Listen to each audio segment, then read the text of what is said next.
এখন আমি ডক্টর জাকির নায়েককে মঞ্চে আহ্বান করছি।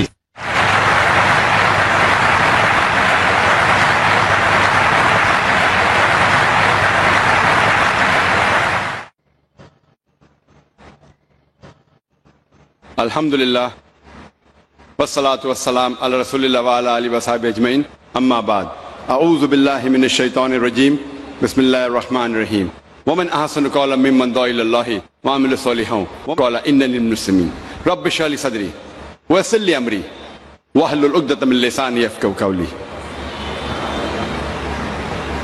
শ্রদ্ধেয় গুরুজনেরা এবং আমার প্রিয় ভাই বোনেরা, আমি আপনাদের স্বাগত জানাই ইসলামিক সম্ভাষণে। আসসালামু আলাইকুম ওয়া রাহমাতুল্লাহি ওয়া বারাকাতুহু। আল্লাহ সুবহানাহু ওয়া তাআলার দয়া, শান্তি ও রহমত আপনাদের সকলের উপর বর্ষিত হোক।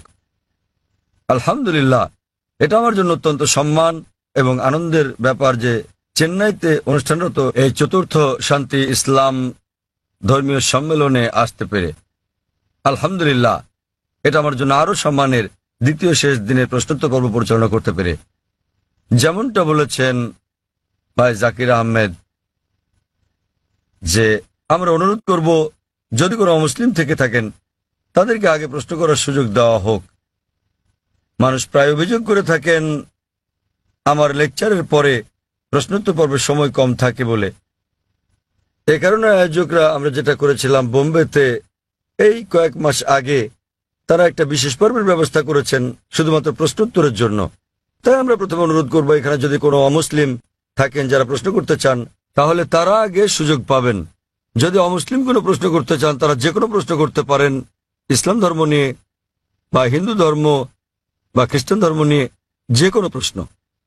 আর যদি ইসলামের কোনো বিষয় সঠিক বলে মনে না হয়, ইসলামের কোনো নিয়মকানুনের সাথে যদি দ্বিমত পোষণ করেন, যদি কোরআনের কোনো বিষয়ের সাথে একমত না হন, সেটাও জিজ্ঞেস করতে পারেন। আমি যুবক মানুষ, আমি নিতে পারবো। অমুসলিমরা তাদের প্রশ্ন শেষ করার পর আমরা মুসলিম ভাইদের প্রশ্ন করতে বলবো এবং আমি মুসলিম ভাইদের অনুরোধ করব তাদের প্রশ্নগুলো যেন শুধু ইসলাম এবং তুলনামূলক ধর্ম বিষয়ে থাকে। তাই আমি এখন স্বেচ্ছাসেবকদের অনুরোধ করব প্রথমে অমুসলিমদের প্রশ্ন করার সুযোগ করে দিতে। হ্যাঁ ভাই, আপনি বলেন।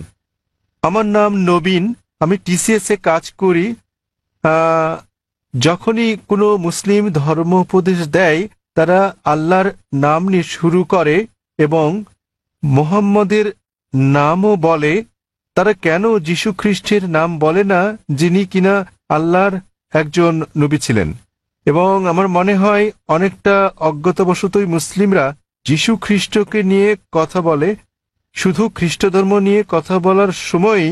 তাহলে মুসলিমরা যখন কথা বলা শুরু করে তারা কেন আল্লাহ এবং মুহাম্মদের নামের পর যীশু খ্রিস্টের নামও বলে না, যেহেতু তিনি নিজেও আল্লাহর একজন নবী ছিলেন? ভাই, খুব ভালো প্রশ্ন করেছেন যে যখন মুসলিমরা আলোচনা শুরু করে ইত্যাদি, তারা প্রথমে আল্লাহ সুবহানাহু ওয়া তাআলার নাম স্মরণ করেন, এরপর আল্লাহর রাসূল মুহাম্মদ সাল্লাল্লাহু আলাইহি সাল্লামের নাম নেন। কেন তারা নাম নেন না যীশু খ্রিস্টের, তার উপর শান্তি বর্ষিত হোক? আপনি মনে করছেন এটা করলে ভালোই হবে, যেহেতু আপনি জানেন যে ইসলামে যীশু খ্রিস্ট, তার উপর শান্তি বর্ষিত হোক, তিনিও আল্লাহ তাআলার একজন রাসূল ছিলেন, তিনিও ইসলামের একজন বার্তাবাহক। আল্লাহ কোরআনে বলেছেন সূরা ফাতির অধ্যায় নম্বর 35 আয়াত নম্বর 24, ওয়া ইম মিন উম্মাতিন ইল্লা খালাহা ফিহা নাযীর। এমন একটিও জাতি বা গোষ্ঠী নেই যাদের প্রতি আমি সতর্ককারী পাঠাইনি। আল্লাহ বলেন সূরা রাদ অধ্যায় 13 আয়াত নম্বর 7, ওয়া লিকুল্লি কওমিন হাদ। এবং প্রত্যেক জাতির প্রতি আমি একজন সতর্ককারী, একজন পথপ্রদর্শক পাঠিয়েছি। নামানুসারে কোরআনে মাত্র 25 জন নবীর কথা উল্লেখ রয়েছে, কিন্তু আমাদের প্রিয় নবী মুহাম্মদ সাল্লাল্লাহু আলাইহি ওয়াসাল্লাম বলেছেন, সহিহ হাদিসের উল্লেখ আছে, এটা মিশকাত আল মাসাবিতে, যে আমাদের প্রিয় নবী বলেছেন যে 1,24,000 পয়গম্বর পাঠিয়েছেন আল্লাহ সুবহানাহু ওয়া তাআলা এই পৃথিবীর বুকে, কিন্তু কোরআনে কেবল 25 জনের নামই পাওয়া যায়। আদম, ইব্রাহিম, মুসা, যিশু, মুহাম্মদ, তাদের সকলের উপর শান্তি বর্ষিত হোক। তো ভাই, আমি যদি আপনার কথা মেনে নেই যে আমাদের নাম উল্লেখ করা উচিত সকল নবী রাসূলদের, তাহলে 1,24,000 নবী রাসূলগণের নাম নিতে না পারলেও অন্তত কোরআনে বর্ণিত 25 জনের সকলেরই নাম নিতে হবে। তাহলে ভেবে দেখেন প্রথম বাক্যটি কত বড় হয়ে যাবে। আপনি যেটা বুঝতে পারছেন না তা হলো যে সকল নবী রাসূল নবী মুহাম্মদ সাল্লাল্লাহু আলাইহি সাল্লামের আগে এসেছিলেন তাদের পাঠানো হয়েছিল শুধু তাদের লোকদের জন্য, শেষ সময়ের জন্য। উদাহরণস্বরূপ কোরআনে আছে যীশু খ্রিস্ট তার উপর শান্তি বর্ষিত হোক, এটার উল্লেখ আছে সূরা সাফ অধ্যায় নম্বর 61 আয়াত নম্বর 6 যে তাকে পাঠানো হয়েছিল বনী ইসরায়েলের জন্য একজন দূত হিসেবে। এটা উল্লেখ আছে সূরা আলে ইমরানেও অধ্যায় নম্বর 3 আয়াত নম্বর 49 যে যীশু খ্রিস্টকে তারপর শান্তি বর্ষিত হোক পাঠানো হয়েছিল একজন দূত হিসেবে বনী ইসরায়েলের সন্তানদের জন্য। সুতরাং মুহাম্মদ সাল্লাল্লাহু আলাইহি ওয়াসাল্লামের আগে যারা এসেছেন সকল নবী রাসূলগণকে পাঠানো হয়েছিল তাদের নিজেদের লোকদের জন্য, শেষ সময়ের জন্য। কিন্তু যেহেতু মুহাম্মদ সাল্লাল্লাহু আলাইহি সাল্লাম সর্বশেষ ও চূড়ান্ত নবী ছিলেন, তাকে শুধু আরব বা মুসলিমদের জন্য পাঠানো হয়নি, তাকে পাঠানো হয়েছিল সমগ্র মানব জাতির জন্য। এবং আল্লাহ বলেন সূরা আম্বিয়া অধ্যায় নম্বর 21 আয়াত নম্বর 107 ওয়ামা আরসালনাকা ইল্লা রাহমাতাল লিল আলামিন, আমি তো তোমাকে রহমত হিসেবে প্রেরণ করেছি সমগ্র পৃথিবীর জন্য, সমগ্র সৃষ্টি জগতের জন্য, সমগ্র মানবতার জন্য। সুতরাং মুহাম্মদ সাল্লাল্লাহু আলাইহি সাল্লাম যেহেতু সর্বশেষ এবং চূড়ান্ত নবী ছিলেন, তিনি শুধু মুসলিম বা আরবদের জন্য প্রেরিত হননি, এসেছিলেন সমগ্র মানব জাতির জন্য। এবং তিনি যে বার্তা নিয়ে এসেছিলেন তা শুধু একটা নির্দিষ্ট সময়ের জন্যই নয়, যেমনটা তার পূর্বে যারা এসেছিলেন তাদের বার্তা ছিল একটা নির্দিষ্ট সময়ের জন্য। কিন্তু যেহেতু নবী মুহাম্মদ সাল্লাল্লাহু আলাইহি সাল্লাম ছিলেন সর্বশেষ ও চূড়ান্ত নবী, তার বার্তা সময়ের বন্ধনে বাধা নয়, এটাকে অনুসরণ করতে হবে শেষ দিন পর্যন্ত। এ কারণে আপনি বর্তমানে যেখানেই থাকুন না কেন, হোক সে ভারত বা যুক্তরাষ্ট্র বা ইংল্যান্ড বা সৌদি আরব, পৃথিবীর যে কোনো প্রান্তে বর্তমানে আমাদের অনুসরণ করতে হবে সর্বশেষ ও চূড়ান্ত নবীকে, এবং তিনি হচ্ছেন নবী মুহাম্মদ সাল্লাল্লাহু আলাইহি সাল্লাম। যদিও ইসলামে সকল নবী রাসূলকেই আমরা সম্মান করি এবং আমরা যীশু খ্রিস্টকেও সম্মান করি, আমরা তাকে ভালোবাসি, তাকে শ্রদ্ধা করি, কিন্তু যীশু খ্রিস্ট তার উপর শান্তি বর্ষিত হোক নিজেই বলেছেন, এটার উল্লেখ আছে গসপেল অফ জন অধ্যায় নম্বর 16 অনুচ্ছেদ নম্বর 12 থেকে 14, আমি তোমাদের অনেক কথা বলতে চাই কিন্তু এখন তোমরা তা সহ্য করতে পারবে না, কারণ যখন সত্যের আত্মা আসবেন তিনি তোমাদের পথ দেখাবেন। তিনি নিজে থেকে কিছু বলবেন না, যা শুনবেন তাই বলবেন, তিনি আমাকে সম্মানিত করবেন। সুতরাং এখানে যীশু খ্রিস্ট তার উপর শান্তি বর্ষিত হোক ভবিষ্যৎবাণী করেছেন সর্বশেষ ও চূড়ান্ত নবী মুহাম্মদ সাল্লাল্লাহু আলাইহি সাল্লামের আগমনের। এই কারণে আমরা বিশ্বাস করি যে যীশু খ্রিস্ট তার উপর শান্তি বর্ষিত হোক এই পৃথিবীতে আবার প্রত্যাবর্তন করবেন, এবং খ্রিস্টানরাও এটা বিশ্বাস করে। তিনি যখন আসবেন তিনি নিজেও আনুগত্য করবেন আল্লাহ সুবহানাহু ওয়া তাআলার, এবং সর্বশেষ ও চূড়ান্ত নবী মুহাম্মদ সাল্লাল্লাহু আলাইহি সাল্লামের শিক্ষা মেনে চলবেন। তাই এটাই হচ্ছে কারণ যে যখন কোনো মুসলমান কোনো বক্তব্য শুরু করতে যায় অথবা শাহাদাত দেয়, প্রথমেই সে এক এবং একমাত্র আল্লাহ সুবহানাহু ওয়া তাআলার নাম স্মরণ করে, শুধু তিনি একমাত্র উপাসনার যোগ্য, আর কেউ নয়। এবং আমরা সর্বশেষ ও চূড়ান্ত নবী অর্থাৎ মুহাম্মদ সাল্লাল্লাহু আলাইহি সাল্লামের উপর বিশ্বাস স্থাপন করি, কারণ তিনি এমন এক পয়গম্বর যার শিক্ষা দীক্ষা আজ অনুসরণযোগ্য। পূর্ববর্তী সকল নবী রাসূলগণ ছিলেন সময়ের গণ্ডিভুক্ত একটা নির্দিষ্ট সময়ের জন্য এবং একটা নির্দিষ্ট গোত্রের লোকদের জন্য। যেহেতু নবী মুহাম্মদ সাল্লাল্লাহু আলাইহি সাল্লামকে পাঠানো হয়েছে সমগ্র মানবজাতির জন্য এবং তার বার্তা সময়ের গণ্ডিভুক্ত নয়, এ কারণে আমরা তার নাম উল্লেখ করে থাকি। অন্যথায় ইসলামে আমাদের সকল নবীদেরকেই সম্মান করতে হয়। আর আমি যদি আপনার কথা মেনে নেই, যেভাবে আগে বলেছিলাম আমার লেকচার শুরুর সময়, আমাকে বলতে হবে আল্লাহর নাম যিনি সর্বময়, সর্বোচ্চ, ক্ষমাশীল, এবং তার নবীদের নাম আদম এবং নূহ, তারপর সালেহ, ইদ্রিস, ইব্রাহিম, ইসমাইল, ইসহাক, মুসা, ঈসা, এবং তারপর আরো কারো নাম বলে আমি বলতে পারি মুহাম্মদ সাল্লাল্লাহু আলাইহি সাল্লাম। আমরা যখনই মুহাম্মদ সাল্লাল্লাহু আলাইহি সাল্লামের নাম উল্লেখ করি অন্য সকল নবীরা হয়তো অন্তর্ভুক্ত হন, কেননা এই কিতাব পবিত্র কোরআন যা কিনা নাজিল হয়েছিল নবী মুহাম্মদ সাল্লাল্লাহু আলাইহি সাল্লামের উপর, এখানে বলা আছে যে প্রত্যেক মুসলমানের দায়িত্ব আল্লাহ সুবহানাহু ওয়া তাআলার সকল নবী রাসূলগণকে সম্মান করা, এমনকি যদিও তাদের নাম পবিত্র কোরআনে উল্লেখ নাও থাকে। সুতরাং আমরা তাদের ভালোবাসি, তাদের সম্মান করি, কিন্তু আমাদেরকে নাম নিতে হবে সর্বশেষ ও চূড়ান্ত নবীরই, যেহেতু তার বাণী আজও অনুসরণ করা হচ্ছে। আশা করি উত্তরটা পেয়েছেন। এখানে কি কোনো অমুসলিম ভাই আছেন মাঝখানের মাইকে? তামিল? হ্যাঁ, কেউ কি উনার কথা অনুবাদ করে দিতে পারবেন? তিনি তামিল ভাষায় কিছু বলতে চাচ্ছেন। এখানে কোনো অনুবাদক আছেন? আমরা চাই উনার প্রশ্নটি যথাযথভাবে অনুবাদ করা হোক, তাকে তামিল ভাষাতেই প্রশ্নটি করতে দিন, অনুবাদক সেটাকে বাংলায় করবেন। எனது பெயர் அல்போன்ஸ். நான் கிறிஸ்தவ மதத்தை சார்ந்தவர். சென்னை பெரம்பூரிலிருந்து வருகிறேன். நான் இஸ்லாம் மதத்தினுடைய வீட்டிற்கு சென்று பீஸ் டிவி தங்களது பீஸ் டிவியில் இஸ்லாம் மதத்தின் அனைத்து விஷயங்களையும் பார்ப்பேன். 7,000 ரூபாய் கட்டினால் மட்டுமே பீஸ் டிவி சேனல் தெரியும் என்ற நிலைக்கு உள்ளது. ஆதலின் ஏன் இதை கேபிளில் ஒளிபரப்ப தங்கள் মதத்தை ஒளிபரப்பக்கூடாது என்று নিனைக்கின்றேன். তার প্রশ্নটি হল পিস টিভির সম্প্রচার বিষয়ে। তিনি জিজ্ঞাসা করেছেন কেন পিস টিভি কেবল টিভি বা অন্যান্য স্থানীয় কেবল চ্যানেলে সম্প্রচার হয় না। তিনি একজন খ্রিস্টান এবং তাকে একজন বন্ধুর বাসায় গিয়ে এই চ্যানেলটি দেখতে হয়। ভাই প্রশ্ন করেছেন যে তিনি একজন খ্রিস্টান এবং তিনি জানেন যে পিস টিভি স্যাটেলাইটের মাধ্যমে সম্প্রচার করা হয়, কেন কেবল অপারেটররা তাদের চ্যানেলে পিস টিভিকে রাখেন না? ভাই, এটা কেবল অপারেটরদেরকে জিজ্ঞেস করতে হবে। আমরা যা করছি তাহলে আমরা খেয়াল রাখছি যে পিস টিভি চালু আছে এবং এটা পৃথিবীর যে কোনো প্রান্ত থেকে দেখা যায় কিনা। আলহামদুলিল্লাহ, আমরা পিস টিভির 6টি আলাদা স্যাটেলাইট থেকে সম্প্রচার করছি এবং এটা পুরো পৃথিবী জুড়ে পৌঁছে যাচ্ছে। এশিয়া, মধ্যপ্রাচ্য, আফ্রিকা, অস্ট্রেলিয়া, ইউরোপ, উত্তর আমেরিকা, দক্ষিণ আফ্রিকা, সমগ্র বিশ্ব জুড়ে। আর ভারতের বিভিন্ন জায়গায় কেবল অপারেটররা পিস টিভিকে তাদের তালিকায় যোগ করেছেন, কেউ কেউ করছেন না। আপনি তাদেরকে জিজ্ঞেস করতে পারেন কেন তারা পিস টিভিকে তাদের তালিকায় যোগ করছেন না।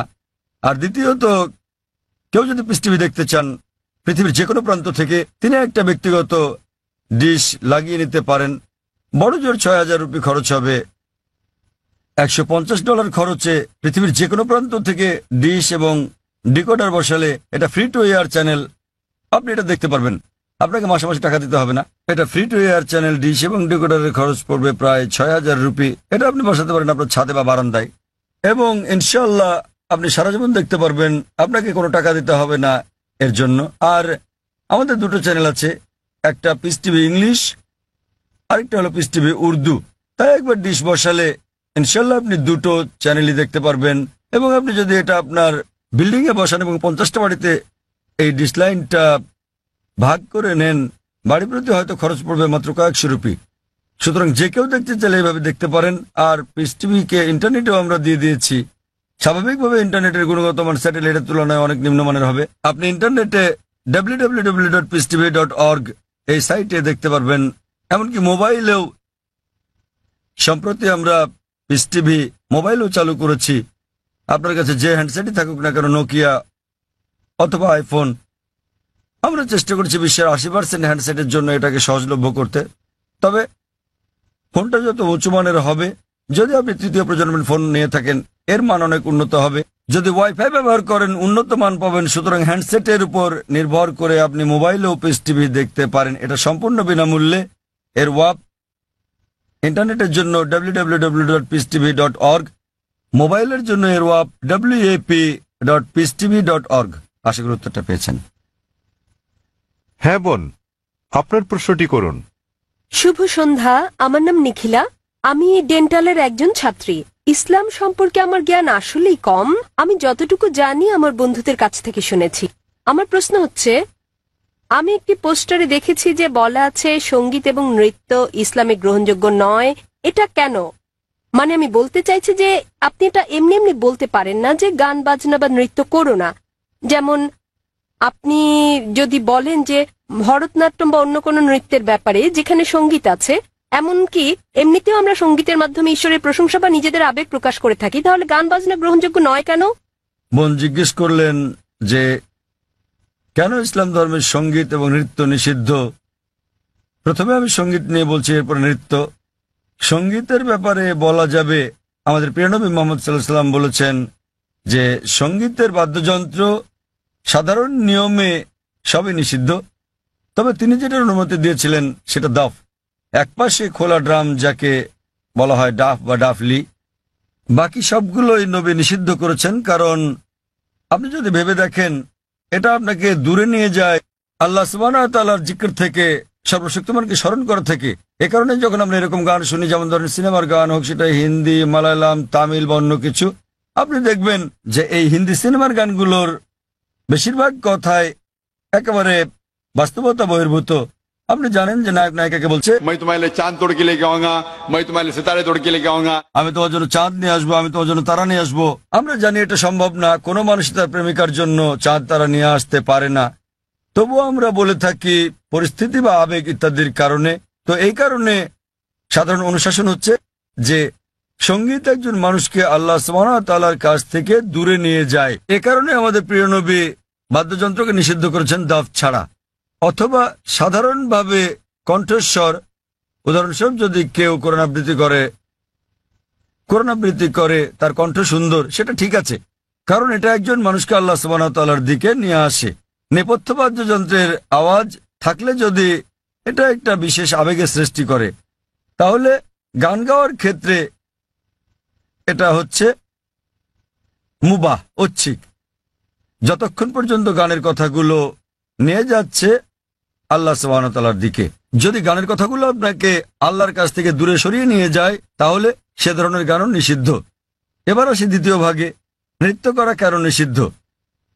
কোরআনে এমন কোনো আয়াত নেই, অথবা আমার জানা মতো কোনো হাদিস নেই যেখানে বলা আছে যে নৃত্য করা হচ্ছে হারাম। কিন্তু সাধারণভাবে যেহেতু মানুষ নাচে অন্য মানুষদের দেখানোর জন্য, আপনারা জানেন যে মঞ্চে নৃত্য পরিবেশন করা হয়, যেমন ভরতনাট্যম। আপনি মঞ্চে ভরতনাট্যম করছেন আর হাজার হাজার লোক আপনাকে দেখছে। সাধারণভাবে যদি হিজাবের দিক থেকে বলি, আমরা চাইবো না যে উন্মুক্ত হোক আমাদের মহিলারা, আমাদের মায়েরা, আমাদের বোনেরা, আমাদের কন্যারা মঞ্চে উঠুক আর হাজার হাজার লোক তাদের দেখুক। তো যে কোনো পেশা যেখানে শরীরকে প্রদর্শন করা হয়ে থাকে মানুষকে বিনোদন দেওয়ার জন্য, সেটা নিষিদ্ধ।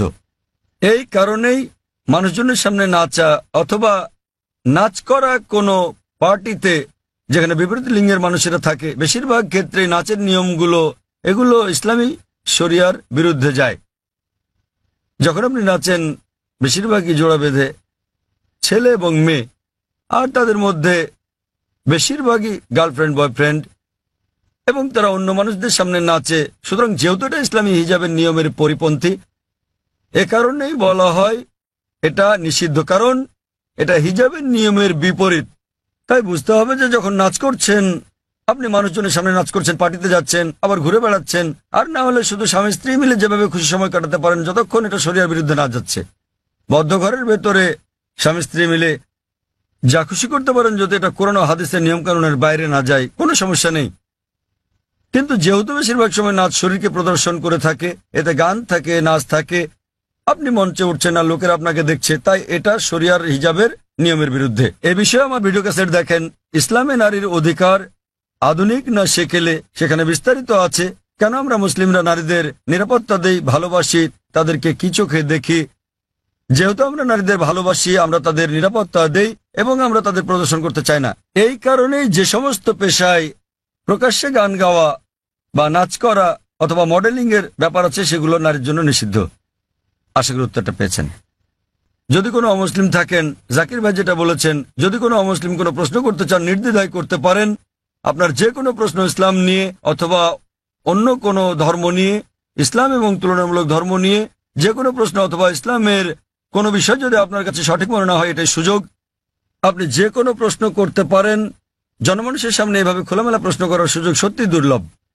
একজন অমুসলিম ভাই আছেন।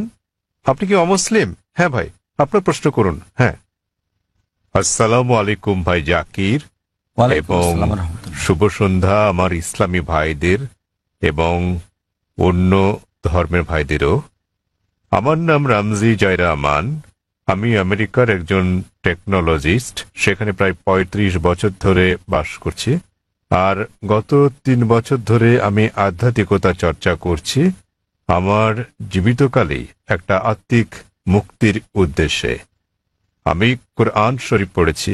আমার একজন বন্ধু আছে, বলতে পারেন আজীবনের বন্ধু। গত ৪৫ বছর ধরে সে একজন খাঁটি মুসলমান। আমার প্রশ্ন হচ্ছে, প্রথমে আমাকে একটি কথা বলতে দিন, তারপর আমি আমার প্রশ্নটি করব। আমরা যখন কিছু বুঝতে চাই, হোক সেটি ধর্ম নিরপেক্ষ অথবা ধর্মীয়, আমরা বই পড়ে সেটি জানি, কিন্তু যখন আমরা বইটি পড়ি আমরা সেটা বুঝে বুঝেই পড়ি। তাই যদি হয় তাহলে কেন প্রায় 1 ঘন্টা ধরে আপনার ছেলে বক্তৃতা করেছিল কোরআন বুঝে পড়ার বিষয়ে, বিশেষত সৌদি আরবের ভাষা আরবি ভাষার বিষয়ে? কেননা আমি যা অনুভব করি এবং চর্চা করি যে কোরআন ভাষার অনেক ঊর্ধ্বে, তো প্রত্যেক মুসলমানের আরবি ভাষা শিখতে হবে। বিষয়টা আমার কাছে কিছুটা জোর জবরদস্তিমূলক মনে হয়েছে। কোরআন কি তাই বলে? ভাই একটা ভালো প্রশ্ন করেছেন। বললেন যে তিনি আধ্যাত্মিকতা শিখতে চান এবং তিনি কোরআন পড়েছেন, কিন্তু তিনি বুঝতে পারেননি যে কেন একটা বক্তৃতা যা ফারিক নায়েক করেছিল আমার ছেলে কোরআন বুঝে পড়ার জন্য আরবি ভাষা শেখার গুরুত্ব নিয়ে, আর এটা কেন আবশ্যিক। আপনি যদি আমার ছেলের পুরো আলোচনাটা শুনে থাকেন, সে কখনো এটা বলেনি যে প্রত্যেক মুসলমানের জন্য আরবি শেখা আবশ্যিক। সে কখনোই বলেনি। আরবি জানাটা বেহেশতে যাওয়ার জন্য পূর্ব শর্ত নয়, কারণ আমি নিজেও আরবি জানি না। আমি নিজেও আরবি একটা ভাষা হিসেবে শিখিনি, এদিক সেদিকে একটু একটু বুঝতে পারি। আমি আরবি ভাষা জানি না, কিন্তু আমার ছেলে জানে মাশাআল্লাহ, সে আমার চেয়ে ভালো জানে। সে কোরআন সরাসরি অনুবাদ করতে পারে, আমি পারি না। কিন্তু তার আলোচনায় যদি আপনি শুনে থাকেন, সে বলেছিল যে যদি আপনি আরবি না জানেন কমপক্ষে অনুবাদটা পড়েন। তো তার বক্তব্য ছিল কোরআন বুঝে পড়া উচিত, আর প্রশ্ন ছিল আল কোরআন কি বুঝে পড়া উচিত, হ্যাঁ অথবা না? আর উত্তর ছিল হ্যাঁ, সে আবশ্যক। সে বলেছিল আপনার কমপক্ষে অর্থ বুঝে পড়া উচিত কোরআন, আর কোরআন বুঝে পড়ার সবচেয়ে ভালো উপায় হচ্ছে আরবিকে ভাষা হিসেবে শেখা। আপনি যখনই কোনো বই অনুবাদ করেন, কোনো সাধারণ বই অনুবাদ করতে গেলে অনুবাদটা কখনো 100% সঠিক হবে না। এটা হতে পারে 80%, 90%, 99%। ভাষাটা যত বেশি কঠিন হবে, যত বেশি বিশুদ্ধ হবে, অনুবাদ তত বেশি কঠিন হবে। কোরআন হচ্ছে পৃথিবীর সবচেয়ে অনুবাদ অযোগ্য বই। তাই কোরআনের অনুবাদ কখনোই কোরআনের অনুরূপ হবে না, কারণ আরবি ভাষাটা এতই শক্তিশালী, এতই বিশুদ্ধ, আর এছাড়া এটা সর্বশক্তিমান আল্লাহ সুবহানাহু ওয়া তাআলার বাণী। এই কারণেই সর্বোৎকৃষ্ট উপায় হচ্ছে আরবিকে ভাষা হিসেবে শেখা। দ্বিতীয়ত, আপনি যদি আরবি ভাষা না জানেন, তাহলে সে বলেছিল যে ভাষাটা ভালো জানেন সেই ভাষায় অনুবাদটা পড়েন। আপনি ইংরেজি জানলে ইংরেজিতে পড়ুন, তামিল জানলে তামিলে পড়ুন, হিন্দি জানলে হিন্দিতে, বাংলায় জানলে বাংলায় কোরআনের অনুবাদ পড়ুন। সে যা বলেছিল তার মূল বক্তব্য ছিল কোরআন পড়ুন অর্থ সহকারে। এখন এই প্রশ্নটা একজন সাধারণ মানুষের পক্ষে খুবই স্বাভাবিক। আপনার প্রশ্ন ছিল কেন একজন মানুষ বলবে যে বইটি অর্থ বুঝে পড়ো? অর্থ তো বোঝাই গেছে। যখনই কোনো বই পড়া হয় সেটি তো অর্থ বুঝেই পড়া উচিত। কিন্তু আপনি বুঝতে পারেননি যে মুসলিম সম্প্রদায়ের মধ্যে দুঃখজনকভাবে, যেমনটা আমার ছেলে বলেছে, যে শতকরা 80%-এরও বেশি মুসলমান আরব নন এবং তারা আরবি ভাষা জানেন না।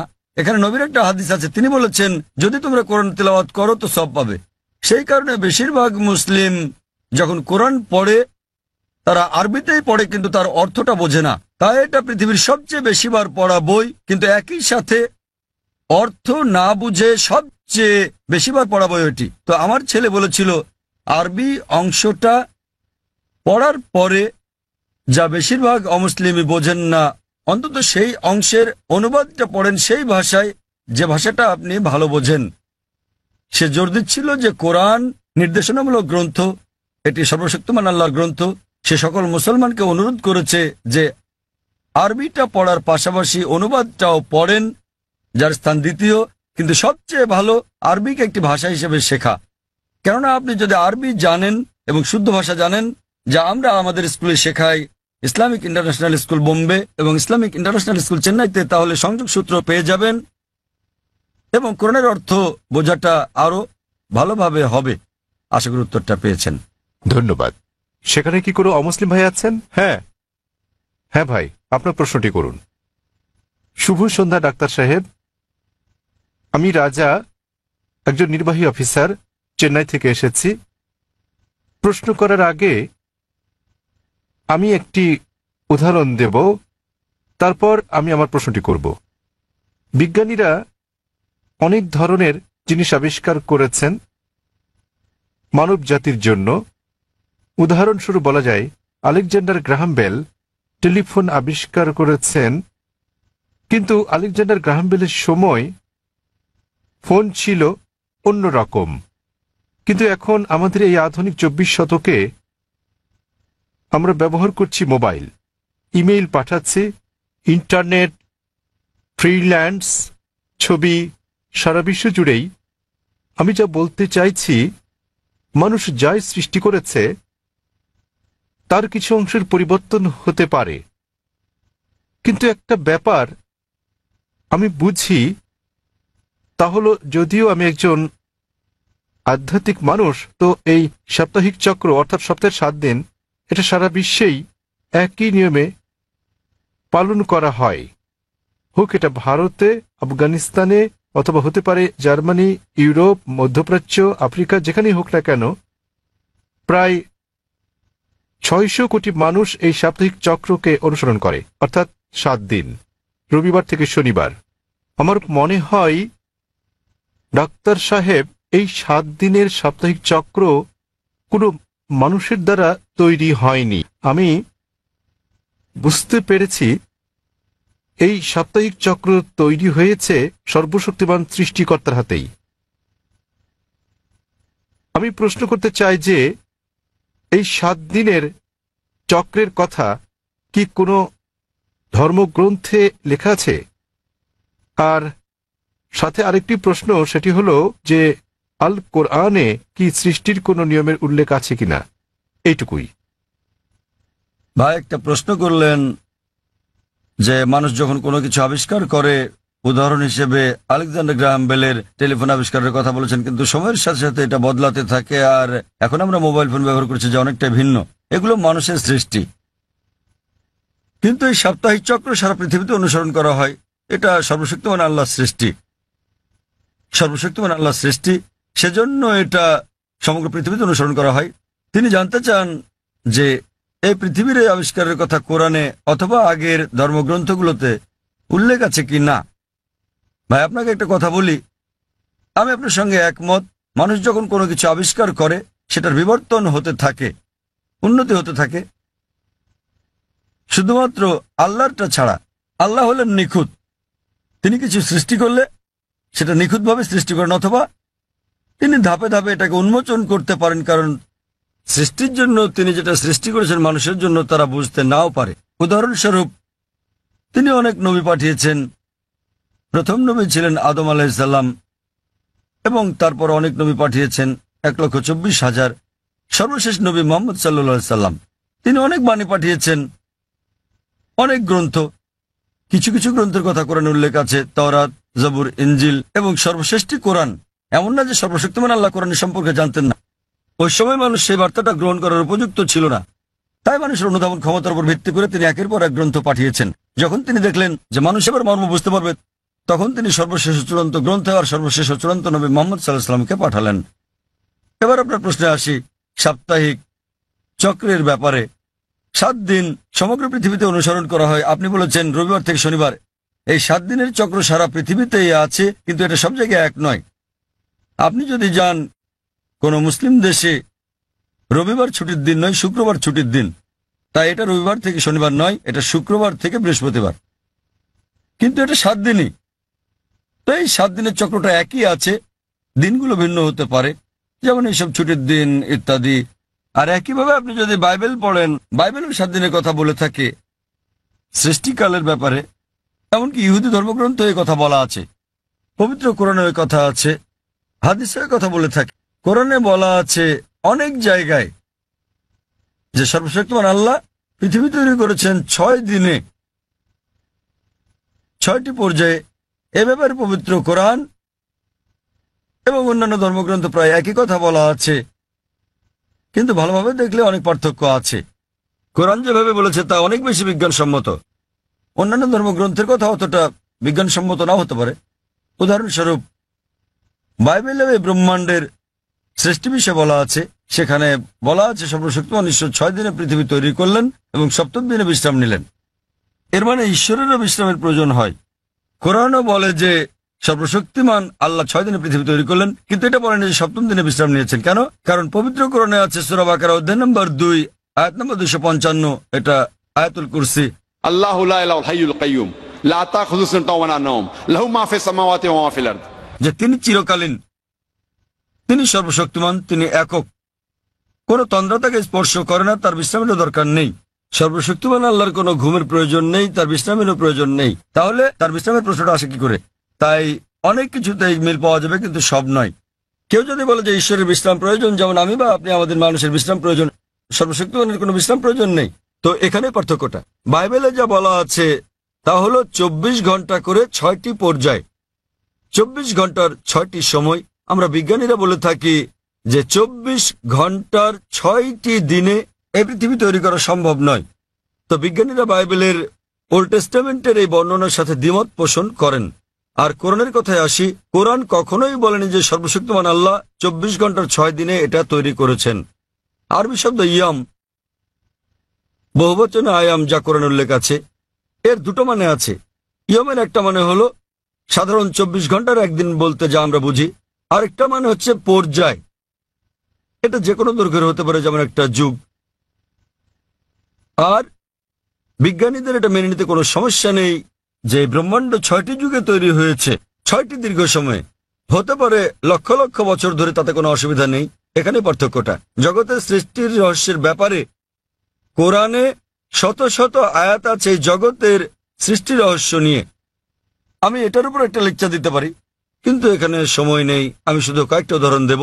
কোরআন পৃথিবীর সৃষ্টি রহস্য নিয়ে কি বলে তাই নিয়ে সেখানে অনেক কথাই বলা আছে, কিন্তু কোরআনে যা বলা আছে এর অধিকাংশই কোরআন নাজিলের সময় আমরা জানতাম না। কোরআন যখন 1400 বছর আগে নাজিল হয়েছিল, এসব কথা অজানা ছিল। উদাহরণস্বরূপ, আজ একজন বিজ্ঞানীকে জিজ্ঞেস করলে তিনি উত্তর দেবেন। আমরা যদি বলি যে কিভাবে পৃথিবীর সৃষ্টি হলো, তাহলে তিনি বলবেন যে প্রথমে এখানে ছিল একটি নীহারিকা, তারপর একটা গৌণ বিচ্ছেদ ঘটল, বিগ ব্যাং, যা থেকে জন্ম নিল ছায়াপথ, তারকামণ্ডলী, গ্রহসমূহ, সূর্য, এমনকি পৃথিবী যেখানে আমরা বাস করি। এটা কয়েকজন বিজ্ঞানী আবিষ্কার করেছিলেন প্রায় 35-40 বছর আগে। আর এটাকে বলা হয়ে থাকে বিগ ব্যাং, যেটা 40 বছর আগে আবিষ্কৃত হয়েছে। আর যেটাকে আজকে বিজ্ঞানীরা বলছেন বিগ ব্যাং, এটা কোরআনে বলা হয়েছে 1400 বছর আগে। সূরা আম্বিয়া অধ্যায় নম্বর 21 আয়াত নম্বর 30 বলা হয়েছে যে আওয়ালাম ইয়ারাল্লাযিনা কাফারু, অবিশ্বাসীরা কি দেখে না আন্নাস সামাওয়াতি ওয়াল আরদা কানাত রাতকান ফাতাকনাহুমা, যে আকাশমণ্ডলী ও পৃথিবী একত্রিত ছিল, অতঃপর আমি পৃথক করে দিলাম। এখানে কোরআন এই ব্রহ্মাণ্ডের সৃষ্টি বিষয়ে সংক্ষেপে বলে দিচ্ছে যে আকাশমণ্ডলী ও পৃথিবী একত্রিত যুক্ত ছিল, এরপর আমি তাদের পৃথক করে দিলাম। আজকের বিজ্ঞানীরা সৃষ্টি রহস্য নিয়ে যা বলছেন তার নাম দিয়েছেন বিগ ব্যাং। এটা কোরআনে 1400 বছর আগে বলা হয়েছে। আমরা আগে মনে করতাম যে এই যে আমরা পৃথিবীতে আছি এটা সমতল। মাত্র কয়েকশো বছর আগে আমরা জানতে পারলাম, যখন স্যার ফ্রান্সিস ড্রেক 1557 সালে পৃথিবীটা নৌপথে ভ্রমণ করলেন, তিনি প্রমাণ করলেন যে পৃথিবী বর্তুলাকার। কোরআন এটা বলেছে 1400 বছর আগে। সূরা নাজিয়াত অধ্যায় নম্বর 79 আয়াত নম্বর 30। ওয়াল আরদা বাদা যালিকা দাহাহা, এবং তারপর আমি পৃথিবীকে তৈরি করলাম ডিম্বাকৃতি। আরবি শব্দ দাহাহা এর একটা মানে হলো প্রসারিত হওয়া, যেভাবে পৃথিবী প্রসারিত হয়েছে। আরেকটা মানে আরবি দুইয়া শব্দ থেকে এসেছে, যার মানে হচ্ছে ডিম। এটা কোনো সাধারণ ডিম নয়, এটা বিশেষভাবে বোঝায় উট পাখির ডিমকে। এবং আমরা জানি পৃথিবী একটা বলের মতো সম্পূর্ণ গোলাকার নয়, এটা দুই প্রান্তে একটু চ্যাপ্টা। এবং আমরা যদি একটা উট পাখির ডিমের আকৃতি চিন্তা করি, সেটাও আসলে বর্তুলাকৃতির। একবার চিন্তা করেন, কোরআন পৃথিবীর বর্তুলাকৃতির কথা বলেছে 1400 বছর আগেই। আগে আমরা মনে করতাম চাঁদের আলো তার নিজস্ব আলো। সম্প্রতি বিজ্ঞান থেকে জানতে পেরেছি 100 বছর বা 200 বছর আগে যে চাঁদের আলো তার নিজের আলো নয়, বরং সেটা প্রতিফলিত আলো। কোরআন এটা বলেছে 1400 বছর আগেই। সূরা ফুরকান অধ্যায় নম্বর 25 আয়াত নম্বর 61 যে সর্বশক্তিমান আল্লাহ আকাশে তৈরি করেছেন নক্ষত্রপুঞ্জ, আর সেখানে জেলে দিয়েছেন একটি প্রদীপ, সূর্য, যা তার নিজের আলোয় জ্বলে, আর চাঁদ জলে প্রতিফলিত বা ধার করা আলোয়। চাঁদের আলোর আরবি শব্দ হচ্ছে মুনির বা নূর, যার মানে হচ্ছে ধার করা বা প্রতিফলিত আলো। কিন্তু সূর্যের আলোর জন্য ব্যবহৃত হচ্ছে ওয়াহাজ, সিরাজ, দিয়া, অর্থাৎ মশাল। গনগনে প্রদীপ, প্রজ্বলিত আলো, যা সূর্যের আলোকেই তার নিজস্ব আলো হিসেবে বোঝাচ্ছে। এখানে অনেক আয়াত আছে কোরআনে যা সৃষ্টিজগৎ বিষয়ে, জ্যোতির্বিদ্যা বিষয়ে বলে। আমি যখন ছিলাম স্কুলে আমি পড়েছিলাম যে সূর্য যদিও ঘুরে, এটা তার নিজের অক্ষে আবর্তন করে না, এটা নিশ্চল। কোরআনের সূরা আম্বিয়াতে বলে, অধ্যায় নম্বর 21 আয়াত নম্বর 33, হুয়াল্লাযী খালাকাল লাইলা ওয়ান নাহারা আল্লাহ সৃষ্টি করেছেন দিন ও রাত, ওয়াশ শামসা ওয়াল কামার সূর্য এবং চন্দ্র, কুল্লুন ফি ফালাকি ইয়াসবাহুন। প্রত্যেকে তার নিজ কক্ষপথে বিচরণ করছে। কোরআন বলছে সূর্য এবং চন্দ্র আবর্তন করা ছাড়াও তাদের নিজস্ব অক্ষের উপর ঘুরছে। আর আজ বিজ্ঞানের এত উন্নতির পরে আমরা জানি যে আমরা একটা টেবিলের উপর যদি সূর্যের ছায়া দেখি তাহলে আমরা দেখতে পাবো যে সূর্যের গায়ে কালো দাগ রয়েছে, এবং এই কালো দাগগুলো প্রায় 25 দিনে একবার সম্পূর্ণ আবর্তন করে, যা দিয়ে বোঝায় সূর্য প্রায় 25 দিনে একবার আবর্তন করে। আর এভাবেই কোরআন বলে আকাশের কথা যে এটা একটা ছাদের মতো। সূরা আম্বিয়া অধ্যায় নম্বর 21 আয়াত নম্বর 32। কোরআন পদার্থের প্রথম অবস্থার কথা বলে প্লাজমা। কোরআন বলে সূরা জারিয়াতে অধ্যায় নম্বর 51 আয়াত নম্বর 47 যে আমি এই বিশাল আকাশকে নির্মাণ করেছি, ক্রমবর্ধনশীল বিশ্ব যা আমরা সম্প্রতি জেনেছি। এভাবেই কোরআনের অনেক জায়গায় সৃষ্টি রহস্যের কথা বলা হয়েছে। কিন্তু লক্ষ্য করার মতো বিষয় হলো অন্যান্য ধর্মগ্রন্থের মতো অন্যান্য ধর্মগ্রন্থ যেমন বেদ, বাইবেল, সেগুলোও বলে থাকে সৃষ্টি রহস্যের বিষয়ে। সৃষ্টির বিষয়ে তাদের অনেক বক্তব্যই বিজ্ঞানের সাথে মিলে যায়, কিন্তু অনেক বক্তব্যই আবার বৈজ্ঞানিক প্রমাণের বিপরীতে অবস্থান করে। কিন্তু কোরআনের ব্যাপারে বলা যায় কোরআনে 6000-এরও বেশি আয়াত আছে, যার মধ্যে 1000-এর বেশি বিজ্ঞান নিয়ে কথা বলে, এবং পবিত্র কোরআনে এমন একটা আয়াত নেই যা প্রতিষ্ঠিত বিজ্ঞানের বিরুদ্ধে যায়। কোরআনের সাথে অন্যান্য ধর্মগ্রন্থের পার্থক্য হচ্ছে কোরআনের কোনো আয়াতই বিজ্ঞানের প্রমাণিত সূত্রের বিপক্ষে যায় না। এটা কোনো তত্ত্বের বিপক্ষে যেতে পারে, কারণ তত্ত্ব বদলে যায়, কিন্তু একটি আয়াত প্রতিষ্ঠিত বিজ্ঞানের বিপক্ষে যায় না। এই কারণেই কোরআন একটি অনন্য গ্রন্থ। আর বলা যায় এটি সর্বশক্তিমান আল্লাহর একমাত্র আসমানি কিতাব, একমাত্র ধর্মগ্রন্থ যা তার প্রকৃত রূপে এখন পর্যন্ত অবিকৃত আছে। এই কারণেই আপনি যদি সমস্ত ধর্মগ্রন্থগুলোকে বিজ্ঞান দিয়ে পরীক্ষা করেন, সবগুলো ফেল করবে কোরআন ছাড়া। আর কোরআন হলো এই পৃথিবীর বুকে একমাত্র ধর্মগ্রন্থ যা বিজ্ঞানের পরীক্ষায় পাশ করবে। আশা করি উত্তরটা পেয়েছেন। হ্যাঁ, আমাদের বোনদের কাছ থেকে কোনো প্রশ্ন আছে কি? কোনো অমুসলিম বোন আছেন? জি আছি। হ্যাঁ বোন, আপনি আপনার প্রশ্নটি করুন। আবারও শুভ সন্ধ্যা। আমি ব্রাহ্মণ্যবাদের একজন অনুসারী, কিন্তু আমি ইসলামের অনেক কিছুই পছন্দ করি। কিন্তু ইসলামের নিয়ম অনুসরণ করতে হলে আমাকে কি ইসলামে ধর্মান্তরিত হতে হবে, নাকি আমার ব্রাহ্মণ্যবাদের ধর্ম পালন করেই আমি ইসলামের বিভিন্ন নিয়ম অনুসরণ করতে পারবো? স্যার, আমি আপনার অনেক বক্তৃতাই দেখেছি, যেমন ইসলাম ও হিন্দু ধর্মের মধ্যে সাদৃশ্য এবং আরো অনেকগুলো। আপনার বক্তৃতা আমি খুবই পছন্দ করি। বোন খুব সুন্দর একটা প্রশ্ন করলেন। তিনি বললেন যে তিনি ব্রাহ্মণিজমের একজন একনিষ্ঠ অনুসারী, কিন্তু তিনি ইসলামের বিভিন্ন বিষয় পছন্দ করেন। তার প্রশ্ন হচ্ছে যে তিনি কি ইসলামের এই সব বিষয় অনুসরণ করতে পারেন এবং একই সাথে তারা ব্রাহ্মণিজম চর্চা করতে পারেন। তিনি আমার অনেক লেকচার দেখেছেন এবং অনেকটা পছন্দ করেন। বোন, প্রথমে আপনাকে বলি যে ইসলাম বা মুসলমান হওয়া কোনো উপাধি নয়। ইসলাম আবিধানিকভাবে বোঝায় শান্তি, যা পাওয়া যায় নিজেকে আল্লাহর কাছে সমর্পণ করে। তাই যে কোনো মানুষ যদি সে তার ইচ্ছা অনিচ্ছাকে আল্লাহর কাছে সমর্পণ করে তাহলে সে একজন মুসলিম। শুধুমাত্র মোহাম্মদ, জাকির, আব্দুল্লাহ, সুলতান, শাকির নাম হলে মুসলমান হওয়া যায় না, বা ফাতিমা, আয়েশা, এইসব নামগুলো আপনাকে মুসলিম বানাবে না।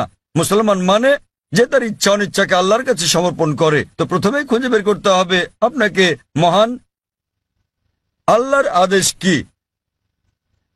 বোন বলেছেন যে তিনি ব্রাহ্মণিজমের একজন একনিষ্ঠ অনুসারী এবং তিনি ইসলামেরও বিভিন্ন বিষয় পছন্দ করেন। আর তিনি আমার অনেক টেপ, অনেক বক্তৃতা দেখেছেন যার মধ্যে ইসলাম ও হিন্দুইজমের সাদৃশ্য আছে।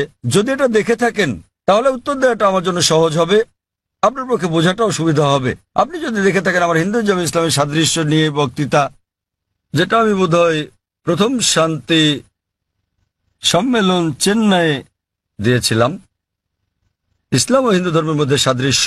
বোন, আপনি যদি ভেবে দেখেন, এমনকি যদি হিন্দু ধর্মের বইগুলোও পড়ে থাকেন, হিন্দু ধর্মগ্রন্থগুলো বলে যে নিজের ইচ্ছাকে ঈশ্বরের কাছে সমর্পণ করবেন।